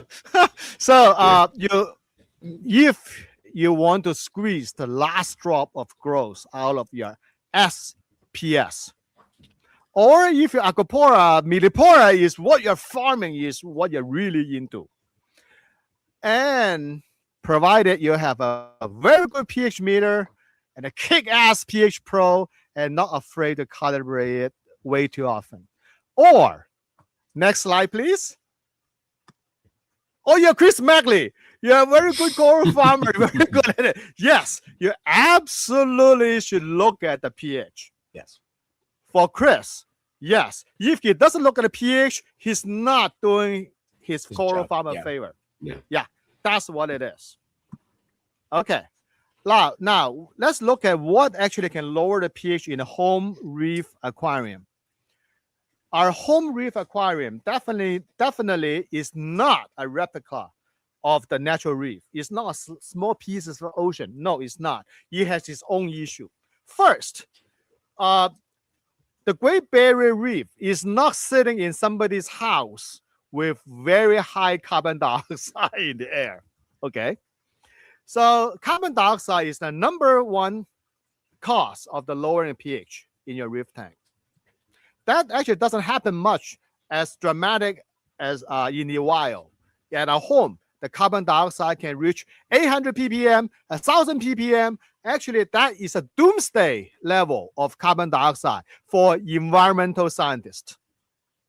If the Great Barrier Reef see this kind of pH, we are done. Okay, but our reef tank frequently see about 500, 600, 800, 900. Okay. Second thing, calcium and alkalinity dosing method can directly impact your pH. Calcium reactor, one good example is basically keep your carbon dioxide always at oversaturating level. Calcium reactor, it definitely is one major thing to contribute to lower pH. And also people said, I really dislike Orpha Reef. Yes, besides it's a crappy biological feeding the bacterial, feeding the pathogenic bacterial thing, it also lower your pH. Because all this one component dosing mechanism for dosing is by generating carbon dioxide inside the water. Yeah, you lower your pH. That's what it is. Carbon dosing, that's another thing. Actually, same thing as Orpha Reef or any one component dosing method is a form of carbon dosing. Carbon dosing generate carbon dioxide inside your water. Basically, that means that not only carbon dioxide entering your tank from the atmosphere, carbon dosing also causing internal bubbling of carbon dioxide. But that's not all. Decomposing organic material also contribute greatly to the lower pH. That, yeah, go ahead. Touch Jamie. on that. What about on decomposing stuff? What about the relationship with deep sand beds, the old method, when you get that anaerobic zone? Because that's like that can create quite an acidic environment, if I'm right. Like it's a lot of reducing bacteria, isn't it, down there? Yes, that is, but they also shielded by the top layer of the sand. So the sand above it will buffer it then. Yeah, the localized zone, and also that they drop the pH so much, you start melting the sand. Yeah, that's what I'm actually for, yeah. neutralizing those acids. But here's the thing: many of the sand in this hobby, the soil in this hobby, are not reef sands. Reef sand, the sand we should use is calcium carbonate based sand. Then it has a capacity to compensate for the lower pH at the bottom of the sand bed. Many of the sand these days are silica based sand, the silica oxides. So that means that it doesn't melt. It does not have any pH buffering capacity. So that means that when we use sand, make sure we use calcium carbonate based sand. Simple test: grab a small pinch of sand, put it in a cup, add some vinegar. You should see your sand start bubbling and disappear. Yeah, fizz. That means that you are using the right sand. Yeah. Okay. Decomposing organic material, basically they produce acid. That actually doesn't happen as much in the nature reef because in Great Barrier Reef, the dilution factor basically compensate for that. The decomposing material doesn't have that much of impact on pH on a natural reef, but you will have a huge impact in a captive environment. That is why that when I listened to Leonardo, he really hated detritus. That is because that decomposition of the detritus generate a lot of acid. Yeah. Go on, let's so that means that Orpha Reef. People are talking about Orpha Reef. Luke Green saying, I use Orpha Reef in both my tanks with calcwasser. It's fine, chill. I've got SPS going out of the water, no problem. Yes, because you are using the Kaltwasser to compensate for that carbon dioxide. Ah, interesting. So, yep. And also, you must do a lot of water change, but you still cannot compensate. I'm fine with all You three. still cannot compensate for the Vibrio bacterial growth. It's just the majority of the bacteria, yes, the majority of bacteria who eat the alpha reef to produce carbon dioxide. Check the okay, literature. let's see a bit of what people do. I've probably left quite a few options off of this, but just roughly, let's see. Okay. Which of the following do you use to impact your pH level? CO2 scrubber, airline to skimmer, run calculator, or I sold the wife and kids. Okay, interesting. Have you changed that last one before? I'll not put that.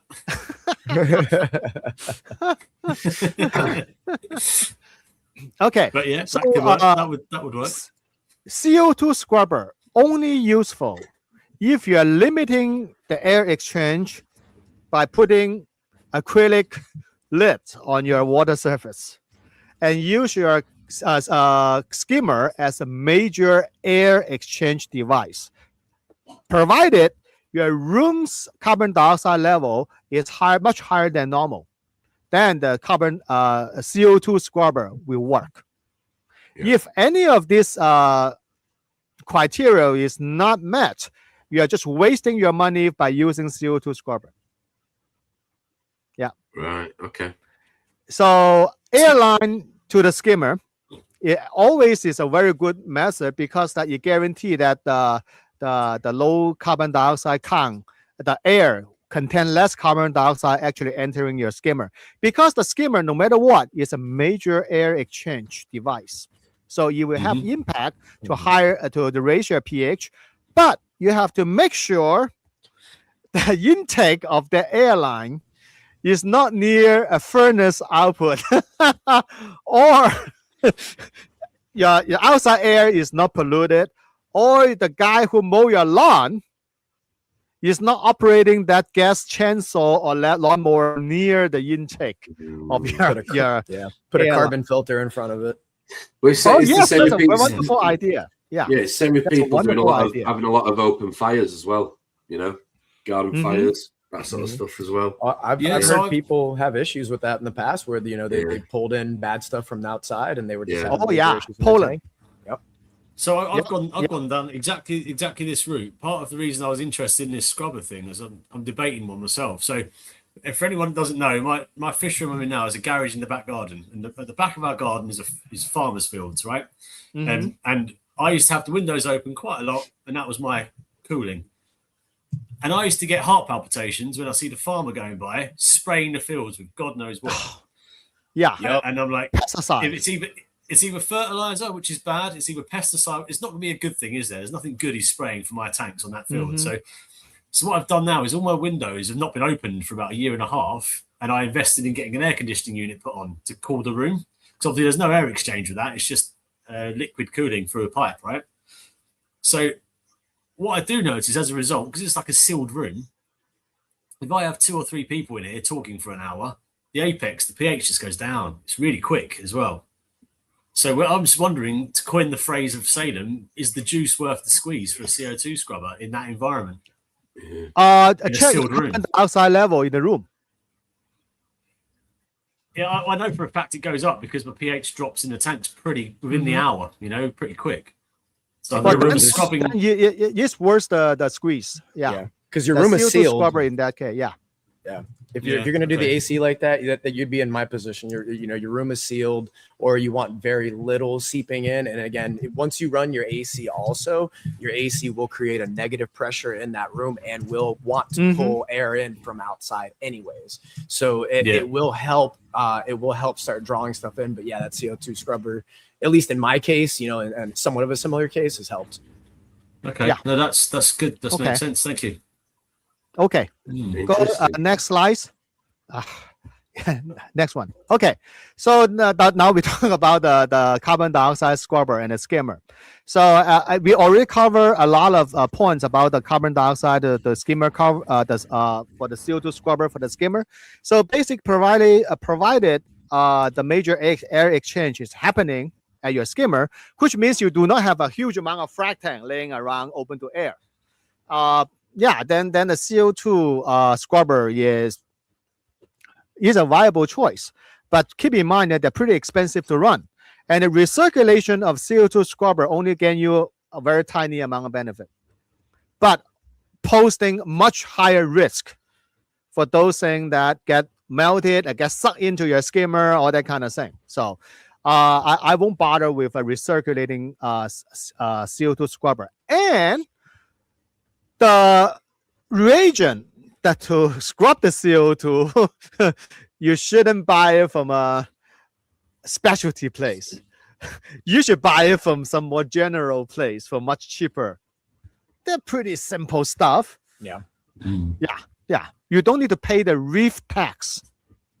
Now I get them off of in the United States. There's MedVet International, and I get a 5-gallon jug of it for $120. 130 maybe. Yeah. And it lasts a while. Yeah. I've seen people use like 2-liter pop bottles full of it with the airline right to the bottom. Oh, it works. Something like that. Yeah. It's a very simple device. You do not have to buy a scrubber by itself. And now, can I just ask a question? What's the relationship with some scrubbers and water or a liquid at the base? What's the deal there? Because some scrubbers. I know what you're talking about. I think the idea is wanting a little bit of that moisture. I don't know why, but it can be an air stop. So have you ever made your own wine or anything at home in a demi-john with the airlock on top? No, I know what you mean. Yeah, so that airlock the on top, bubbling at the top. Exactly that. You put water in it, so the air can't go in one way; it can only go out one way. Gotcha. Got you. Okay. Got you. Mm-hmm. Right. Yeah, you can make your own. That principle. Yep. Jamie, you're being very nerdy tonight. Very clever. Well done. 10 points. Well done. Well done. Well done. It's not good. Pat on the back here. Jamie's won the golden dong of the evening, I think. The golden dong Get award. the applause. Anyway, yeah. Okay, next one. Outside airline, actually that we mentioned that, but outside airline can be catastrophic for from air pollution. Actually, if you run the outside airline to your skimmer, you should watch the bulletin board of your city to see if they want to go to do a mosquito spray or something like that. Yeah. That can really mess you up. I saw It's somebody cheap, in the chat easy. say HEPA filters with carbon. Yeah, I saw that as well. Even with HEPA, when you put a HEPA filter with carbon, you're reducing your air intake to your because it has an obstruction over there. True. Yeah. Next slide, please. Okay, there's a simple method to increase your pH. Just dose cold water. Yeah, seriously, when you talk about all this thing to dealing with the carbon dioxide in the air, why not just dose cold water as a base, calcium hydroxide? Yep. And to boost the pH there and also boost your alkalinity. So cold water is much simpler way over the CO2 scrubber. And it's cheap. And it's cheap. Oh, we're talking about cold water. This is what I use. Pickling line. Yeah, because people say, oh no, you should use a farmer grade or cold water. No. Only time you should consider using a high grade cold water is you are going to do the slurry method. That means that you're the liquid plus the solid all go into your tank. Yeah, then you need to worry about it. But if you're only dosing the clear liquid on the of the cold water and then ignore all the precipitate, you don't hear about you don't hear about slurry much these days, do you? It seemed to be. It was talked about for a bit, wasn't it? Yes. For matter of fact, the slurry method was developed and used like 2 decades ago. Anthony Calvo in his book actually described the slurry method. That was like in the 90s or something like that. Right. What he does, what he did in the book, I read that book. So he just talking about use a syringe to suck up the slurry and inject it on top of your high flow area. So the slurry method actually works, but you need to use a much better, a much more pure, more expensive kaltwasser if you want to do that. And also that there's some other drop that come with it. But in general, if you do it right, it works. But it's not the juice that worth squeezing. Now I've been, in bringing that subject up. So my understanding of it is doing the slurry method is not only it's very concentrated, but now you run the risk of things falling out or binding to it. Yes. Mm-hmm. You're absolutely correct, Terrell, because I did a calculation about the input and output of the kaltwasser when people doing slurry method. Majority of the kaltwasser you just form into precipitate and accumulate in their sum, because that the chemistry just doesn't compute about how much you put in versus how much you get out of the boost of alkalinity. So I've always done it. I guess everybody said it's the Chris Meckley method, but I just basically stir it up and then let it settle for an hour, and then I run a float. And you then run a float on, so you run a float. It just doses the clear liquid in between the top and the bottom. Yes, the clear liquid. That's what I think that Chris also just used the clear liquid. He doesn't dump the solid in it. Yeah. Yep, that's correct. Yep. Okay, let's move on. So before we do, where do we sit on calcium hydroxide versus sodium hydroxide, as Vidiz is saying? Are we going to get to that? We're going to get to that? Yeah, we are going to get to that. We're going to get to that. I have this. Okay. Oh, there you go. How about sodium hydroxide? Like that magic. One thing I really miss from the Reefers network is when Ron there is reefing news. There he is. Yeah, reefing news. So this is our reefing news to bring back the old memory. This gentleman, and he's a Caltech alumni, and also he's working in this Oceanographic Institute in this area, MIT, blah blah blah.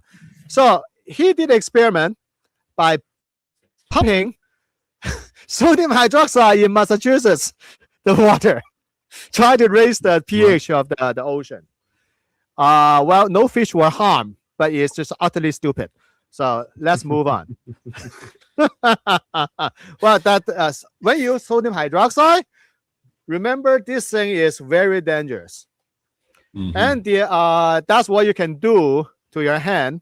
And make sure that you use the food grade sodium hydroxide. Is not all the sodium hydroxide are created equally. I feel much more comfortable by using a food grade sodium hydroxide. So the funny thing is that people say, what do you use for food for sodium hydroxide? One of my friends actually told me how he used the same sodium hydroxide to making donuts.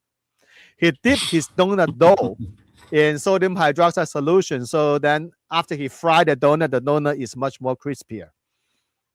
Now, I got a question. I mean, this has been brought up. There was for the sodium hydroxide, when you're using the food grade, now that does bring in a few more impurities that are with that compared to a more, pharmaceutical grade or lab grade, sodium hydroxide.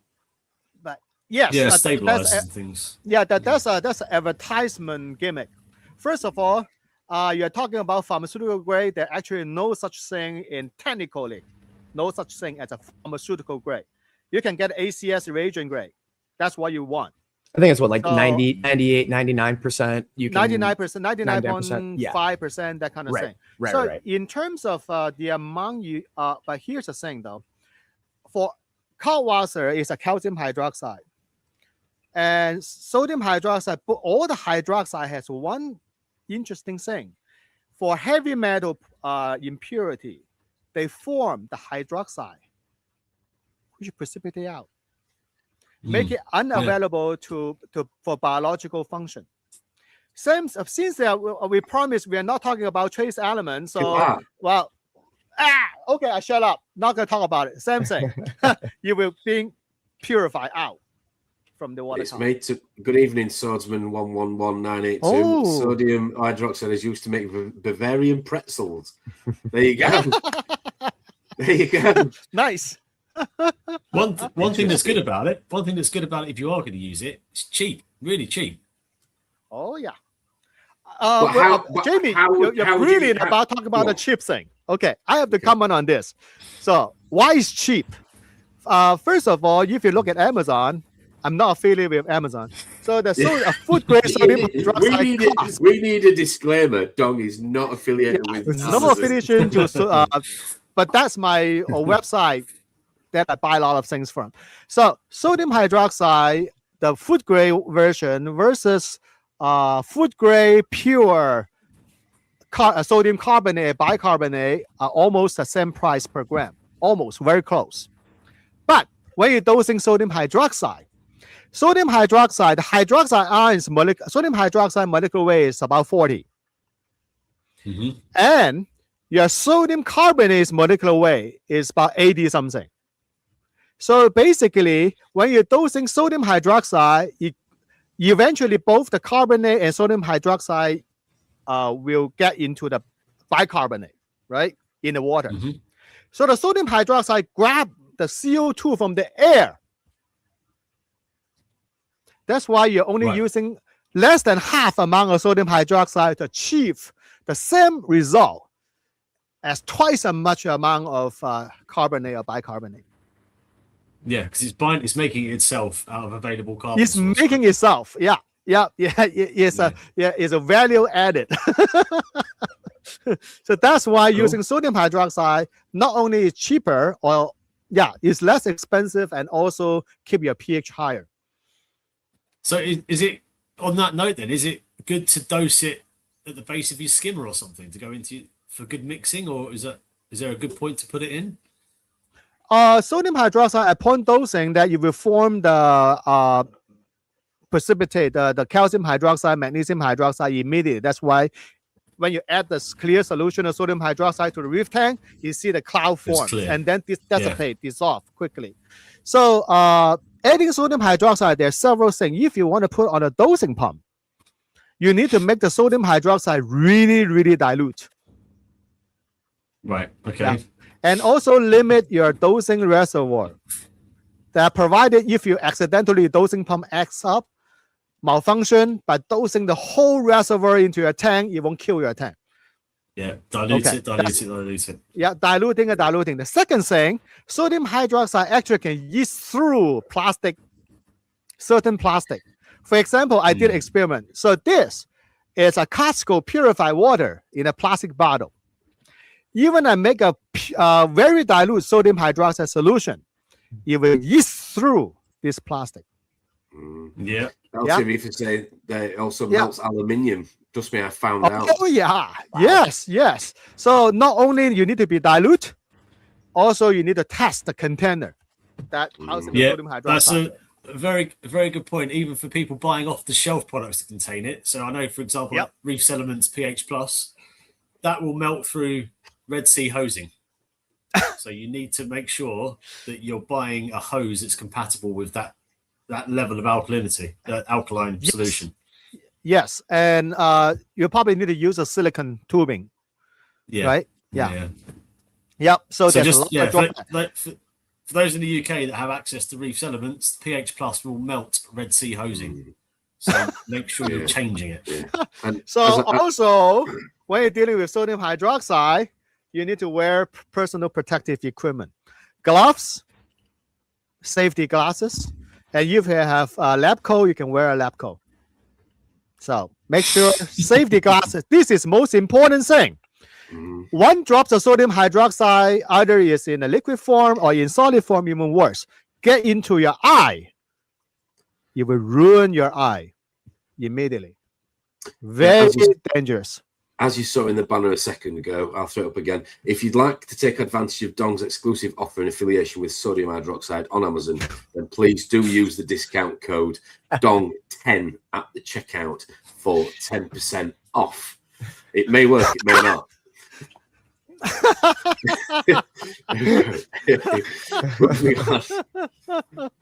I you overdid it.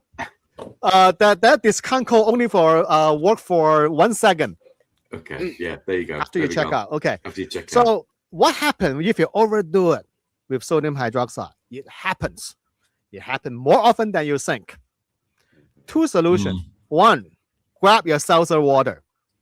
if you have a small tank, grab a seltzer water, start to drop your pH down, because when you overdose sodium hydroxide, your pH can rise and come up and up and up and up past 9, past 10, past 11. Yeah, because that is really dangerous. So in that, if you have a small nano tank, grab a bottle of the seltzer water and start pouring in. Yeah. But it's even not a buffer, is it? Yeah. It's not. Sodium hydroxide is not a buffer, so it won't stop at a certain pH. Yes. It you won't. It's a builder.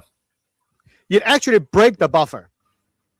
Yeah. You continue to go up. Yeah. So just to put this in just to put this in a perspective for people watching at home that may be tempted, as always, to experiment and push the boundaries, whatever, and purchase some of this, especially with obviously 10% discount code.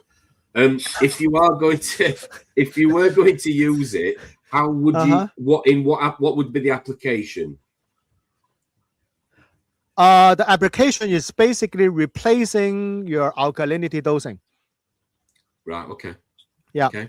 That will be the application. You will have the alkalinity as well as high pH. Mm-hmm. Yeah. Okay.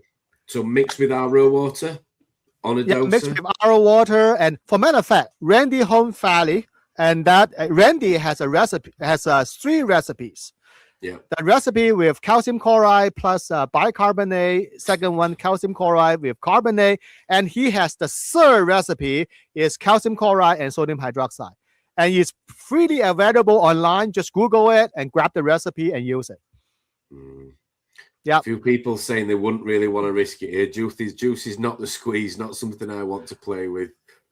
But if you're not comfortable playing with it, do not do it. Yeah. Some people if you decide to play with it, make sure you have safety glasses, gloves, seltzer water, and vinegar.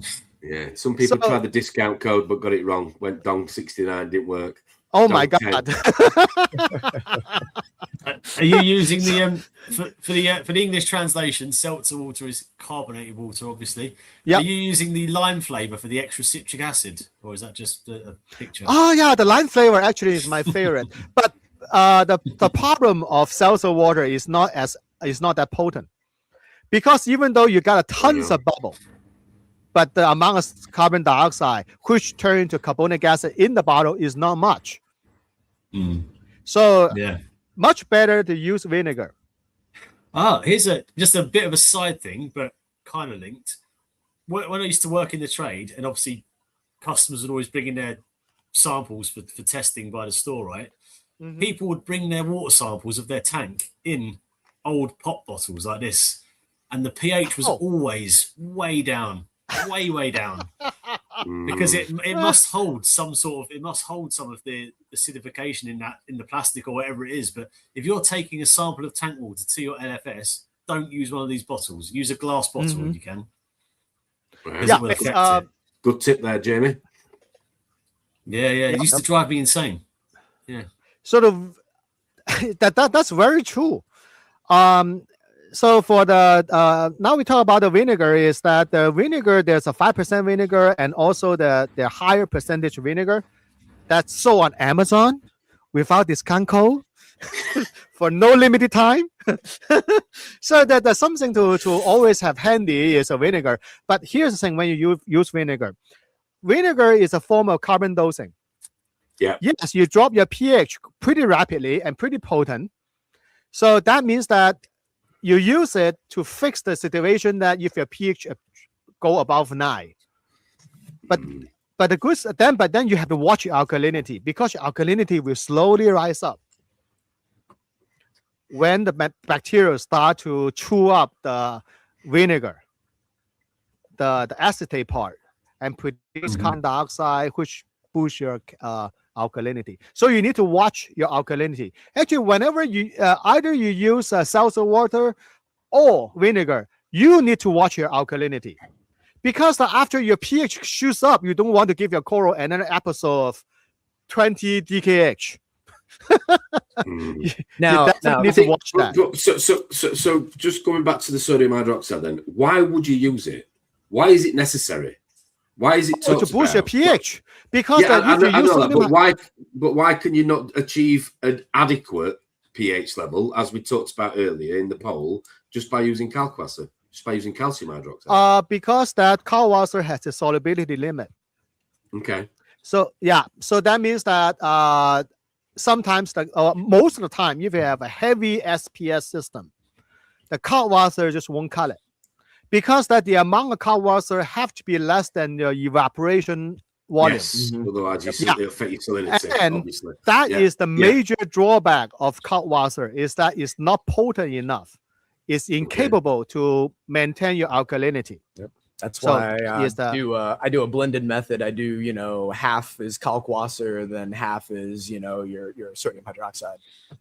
Actually, you just decoded some of the major. I'm not going to say anything about it. No, don't, because we've already been talking about. We've already been talking about it. Yeah, you're on about the. You're on about. I can tell you what I do. Okay. I use a combination of sodium carbonate and sodium hydroxide. In the morning, I dose sodium hydroxide to maintain, because in the morning the pH is the lowest point. Yep. I use sodium hydroxide to boost the pH and boost the alkalinity. But in the evening, I dose sodium carbonate, because at that time your pH is pretty high already in the evening. So at that time, if you dose your sodium hydroxide, you really can risk for a really high pH episode. So at the for evening dose, before the light turns off, I use sodium carbonate. But I think with all this that you're talking about, you need to be able to measure it accurately. Otherwise, you haven't got a clue what you're talking about. Yes, absolutely. Yep. That's this scale is for. No, Tom, don't show the evidence on the screen. We know what you do really with that scale, with those scales. Okay. Actually, on that scale, there's some white powder there. They're actually not sodium hydroxide. They are calcium acetate. Because I was doing another experiment. Okay, if you're insane, and if you don't want after the high pH event, you do not want a high alkalinity event, and you're insane, you're crazy. Oh my goodness, it's so cute. So you can use hydrochloric acid, but it's highly not recommended. Hydrochloric acid actually drop your pH perfectly without altering your alkalinity, but it's such a thing is so dangerous. Yes, unless you're a trained chemist, don't try it. Make sure if you really decide to do it, make sure to wear all sorts of personal protective equipment if you ever even want to use hydrochloric acid. Now, let me ask this. It's, because I mentioned earlier, I had a client that, overdosed their tank, major shot their alkalinity to the roof. Yeah. For those of you that, have a problem like that happen, what would cancel that out and bring it back down? Hydrochloric acid is the best way to do it. Perfect. Yeah. But again, wear personal protective equipment when you handle that. Glasses, respirator, face shield, lab coat, gloves, and handle it very carefully and pay a lot of respect to this thing. Firstly, if you're dealing with sodium hydroxide, hydrochloric acid, you've got to be very competent and confident of knowing what you're doing, not only from a safety point of view, but if you overshoot your pH and you want to bring it down again, what you don't want to do is go way the other way and just chuck stuff in to try and get that balance. You've got to be very, very careful with this stuff. Here's a tip for that lower your pH. If your pH shot over 9 and your normal pH is about 8.4, 8.3, right? You should add enough of the acid, only drop the pH to 8.5 to 8.6. Then stop adding anything. And then you will slowly drop back down to the normal level. Yeah. Yep. Yeah. What we are, just to sort of conclusion a little bit, what we are talking about here with these dosages of various mixes is probably beyond a lot of the reefers, and I don't mean that in a condescending way. I don't think many of us need to dabble with this sort of stuff. This is just for information, really. That's what I was kind of saying with the hydroxide. I mean, I know some people in the comments are saying they use it, but I mean, so well, you obviously growing corals for a living, you know, it's your livelihood. But how much of an advantage does it give you over Calquasa, which is readily available and obviously a lot more safer to use? What more? I mean, what bigger percentage would you say it gave you advantage? I mean, at this point, I couldn't even tell you a percentage of what it's giving me over here. Like I said, for me, it's more of I kind of go in the general idea of I want to boost. You know, I'm growing a lot of SPS. You know, very SPS heavy. I want to have, you know, good high pH, good stable pH. So, you know, for me, sodium hydroxide is a good, you know, a good, you know, make it up on the backside to kind of pick it up on the Calquasa. I know. I'm chuckling because his voice, his little grunts, is so cute. We've got to see him. Oh, that is so cute. He's falling asleep. Well, happy puppy. Brilliant. Matter of fact, in US, the sodium hydroxide usage among many hobbyists is very high percentage. Oh, okay. Shockingly high. Yeah. Shockingly high. Okay. Yeah. And there's some commercial product actually is sodium hydroxide too. Right. You can just buy commercial pre-mix sodium hydroxide dosing solution. So the thing is that, but again, handle it with extreme care, wear personal protective equipment. But does this go back to what I was doesn't this go back to what I was saying a second ago when you showed me the scales about testing what I meant really was measuring your pH accurately, so you know how much to dose. Because what I'm trying to say is, like, if this stuff can go from 0 to hero, whatever you want to call it, to brand it, you need to know and you need to know where you are with it. So if you've just got something, you know, no disrespect, off Amazon, don't want to offend you, you know, with your discount code, and it's nowhere near lab grade or as accurate, and you're not calibrating it, then you are potentially dicing with death a little bit, would you not say? No, not really, not that bad, because remember our seawater is a giant buffer. Okay. It has quite a bit of capacity to handle this. So my recommendation is to go online, do a Google search of the Randy's recipe number 3. Yeah. And just follow that recipe. It is as easy as dosing as using carbonate or bicarbonate. He has every calculation figured out for you.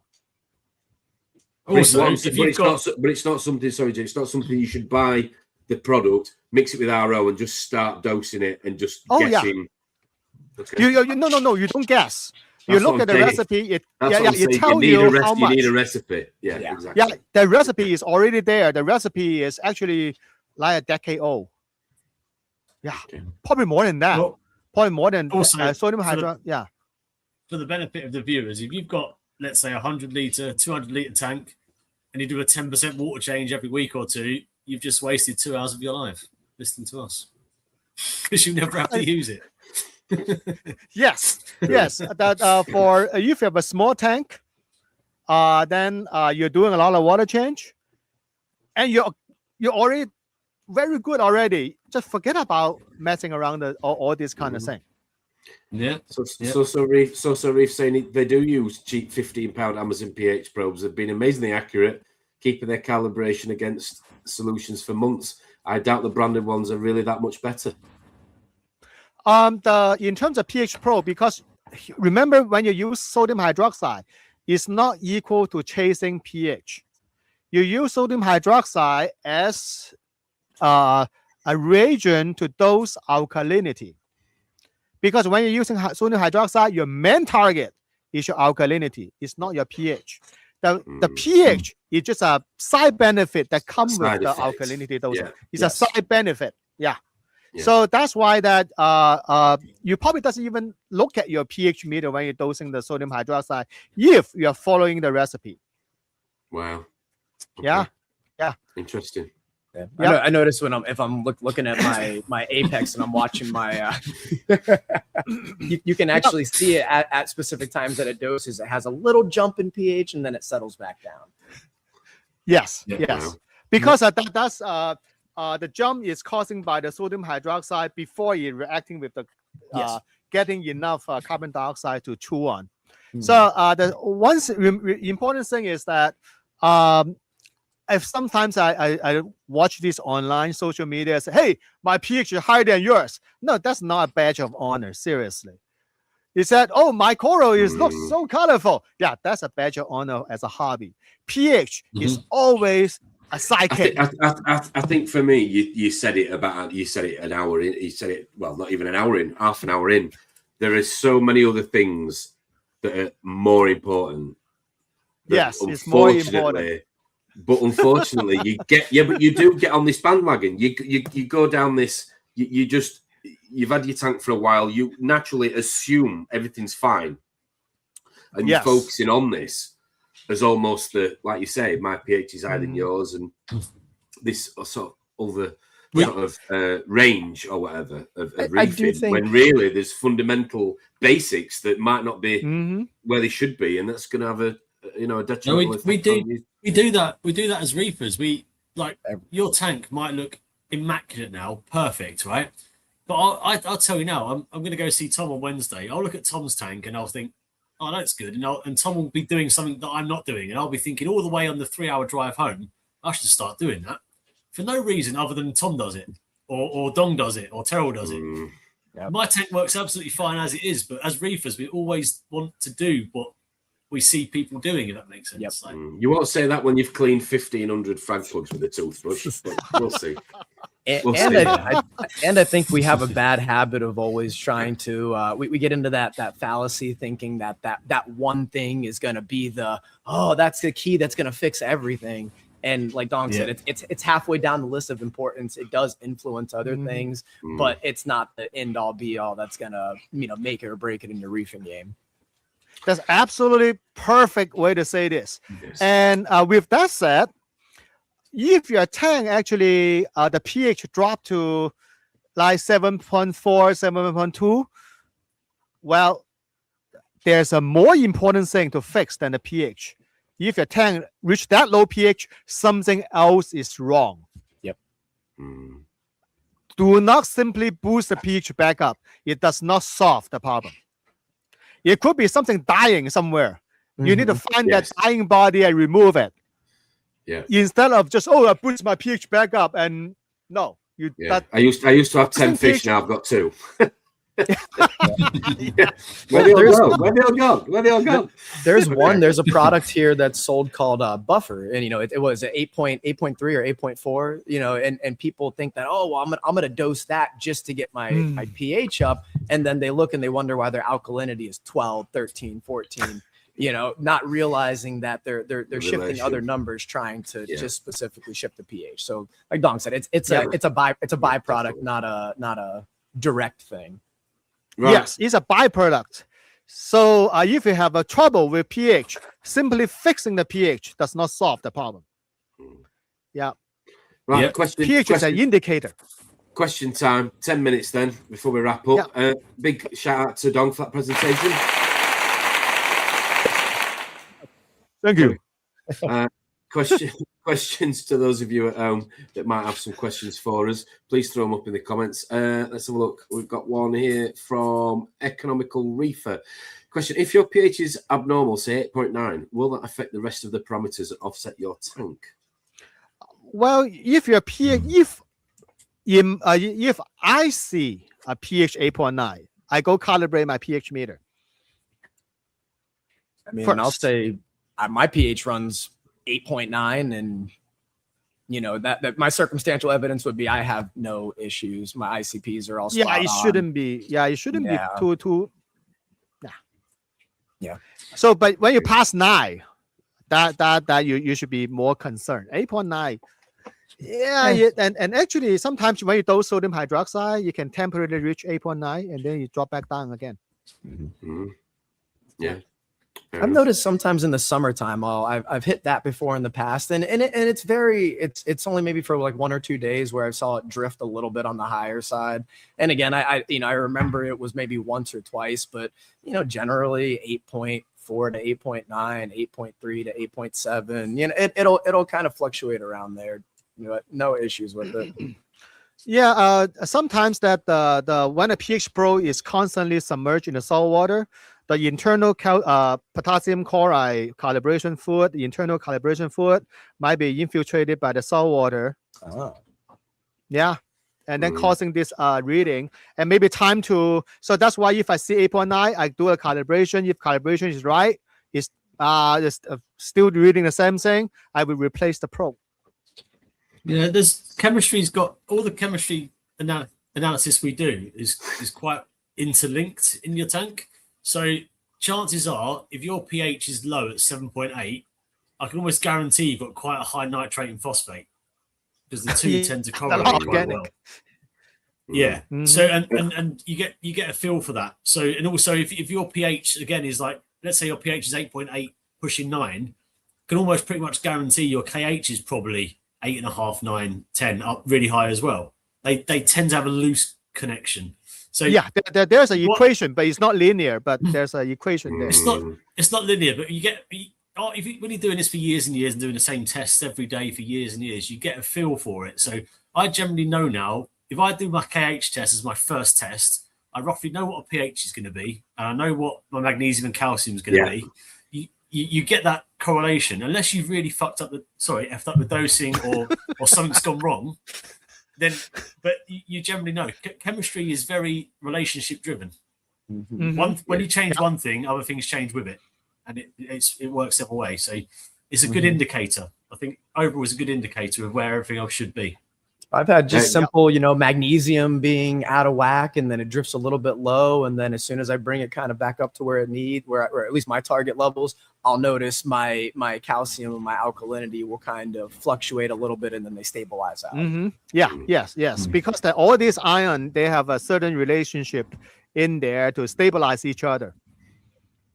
Now, this is the guy again who I keep saying. This is Grant, who helps me move tanks, who's not a reefer, and he's asking if he can come to the reef meet with me tomorrow. Now, my plan is, so he's the boyfriend of the Polish girl that works for me in my business, who's worked for me 5.5 years. She's like my right-hand man / woman. She's absolutely brilliant. He's a fella.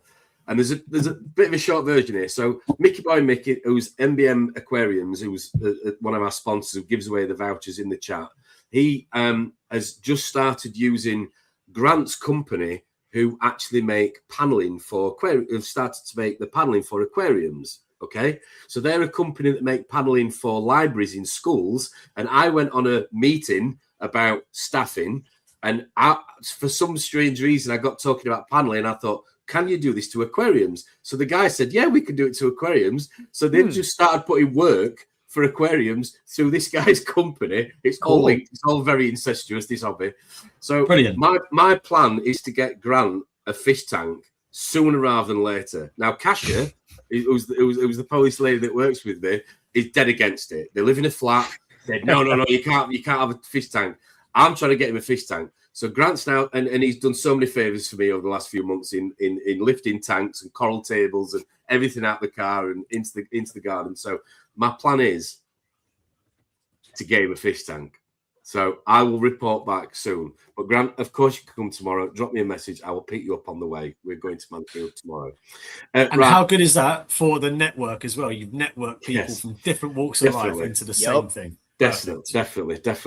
Right, the last poll that we had there was preferred method of pH testing, and the answer was, the finished was 57% measured pH with a test kit. There you go. Interesting. 43% use a pH meter. Oh, there we go. Yeah, I use a pH meter because it's simple and easy. Yeah, I use a pH meter, but if I don't believe it, I'll run that. Because the color can't lie. Color change is the color change. That's true. Yeah. Redundancy. Yeah. Mm-hmm. Yep. Where's the reef meet tomorrow? It is at Mansfield Aquatics. Luke, should be great. It's going to be a great turnout. Been some proper effort put in by Steve Exodus and some of the other partners that are, or should I say, some of the other brands that are offering discounts on the day. Would be good to see you there if you can. John saying Mansfield Aquatics. Tom, you've seen my tank on the first floor flat. There you go, Grant. There is no excuse to get a little nano to get it set up. You've got a neighbour here that's going to do you some saltwater RO. I'll even chuck you some free corals in, some live rock to get it cycled. There's no excuse, honestly. Absolutely no excuse at all. Okay. And if any of you do want to buy a fish that, you know, just so happens to eat silicon, then you need to speak to Jamie one more time. Call me. There you go. You're absolutely loving this, aren't you, bastard? I am. Wow. Because I can't believe that. Wow, he's really ripping. I can't believe that a fish would actually do that. Anyway, gentlemen, it's been amazing as ever on a Friday. Thanks for tuning in. Thanks for supporting the channel. Thanks to those 50, 60, 70 of you at home and around the world that have tuned in to join us and support the network. If you haven't already done so, please do give us a like and subscribe. Next Friday, James, who's on? Next Friday, we've got Chad Clayton from Reef Nutrition. Going to talk all about coral food, invertebrate food, and obviously his own brand, Reef Nutrition. Just think of questions now. He's a wealth of knowledge, really nice guy. I'm looking forward to that one, to be fair, because we talk all about lighting and corals, but we never really talk about the feeding of it. So correct. We'll learn So something. it should be good. So please tune in for that one for sure. Terrell, you're getting ever so close to wrap to Reef Palooza. You nearly ready, brother? Oh, Close, we're ready, nearly? man. We're ready. Ready to bring it? Ready to bring it? Okay, cool. No, we've prepped correctly. So if you guys are going to be at Reefapalooza Orlando, be sure to come see us. And we'll see you guys there. Okay. Well, like I said a second ago, thank you ever so much for those of you that have tuned in from around the world. Thanks ever so much for my panel guests, as always. Mr. Terrell Newell from Putang Reefs, Mr. Dong Zhao from Acro Gallants, and of course, Mr. Jamie with a fish that eats silicon behind him at Reef and Teeth. We'll see you all next Friday with Chad Clayton from Reef Nutrition. Thank you very much. Please do give us a like and subscribe and have an amazing weekend wherever you are, whatever you get up to. We'll see you all soon. Bye-bye for now. Okay, bye. See ya.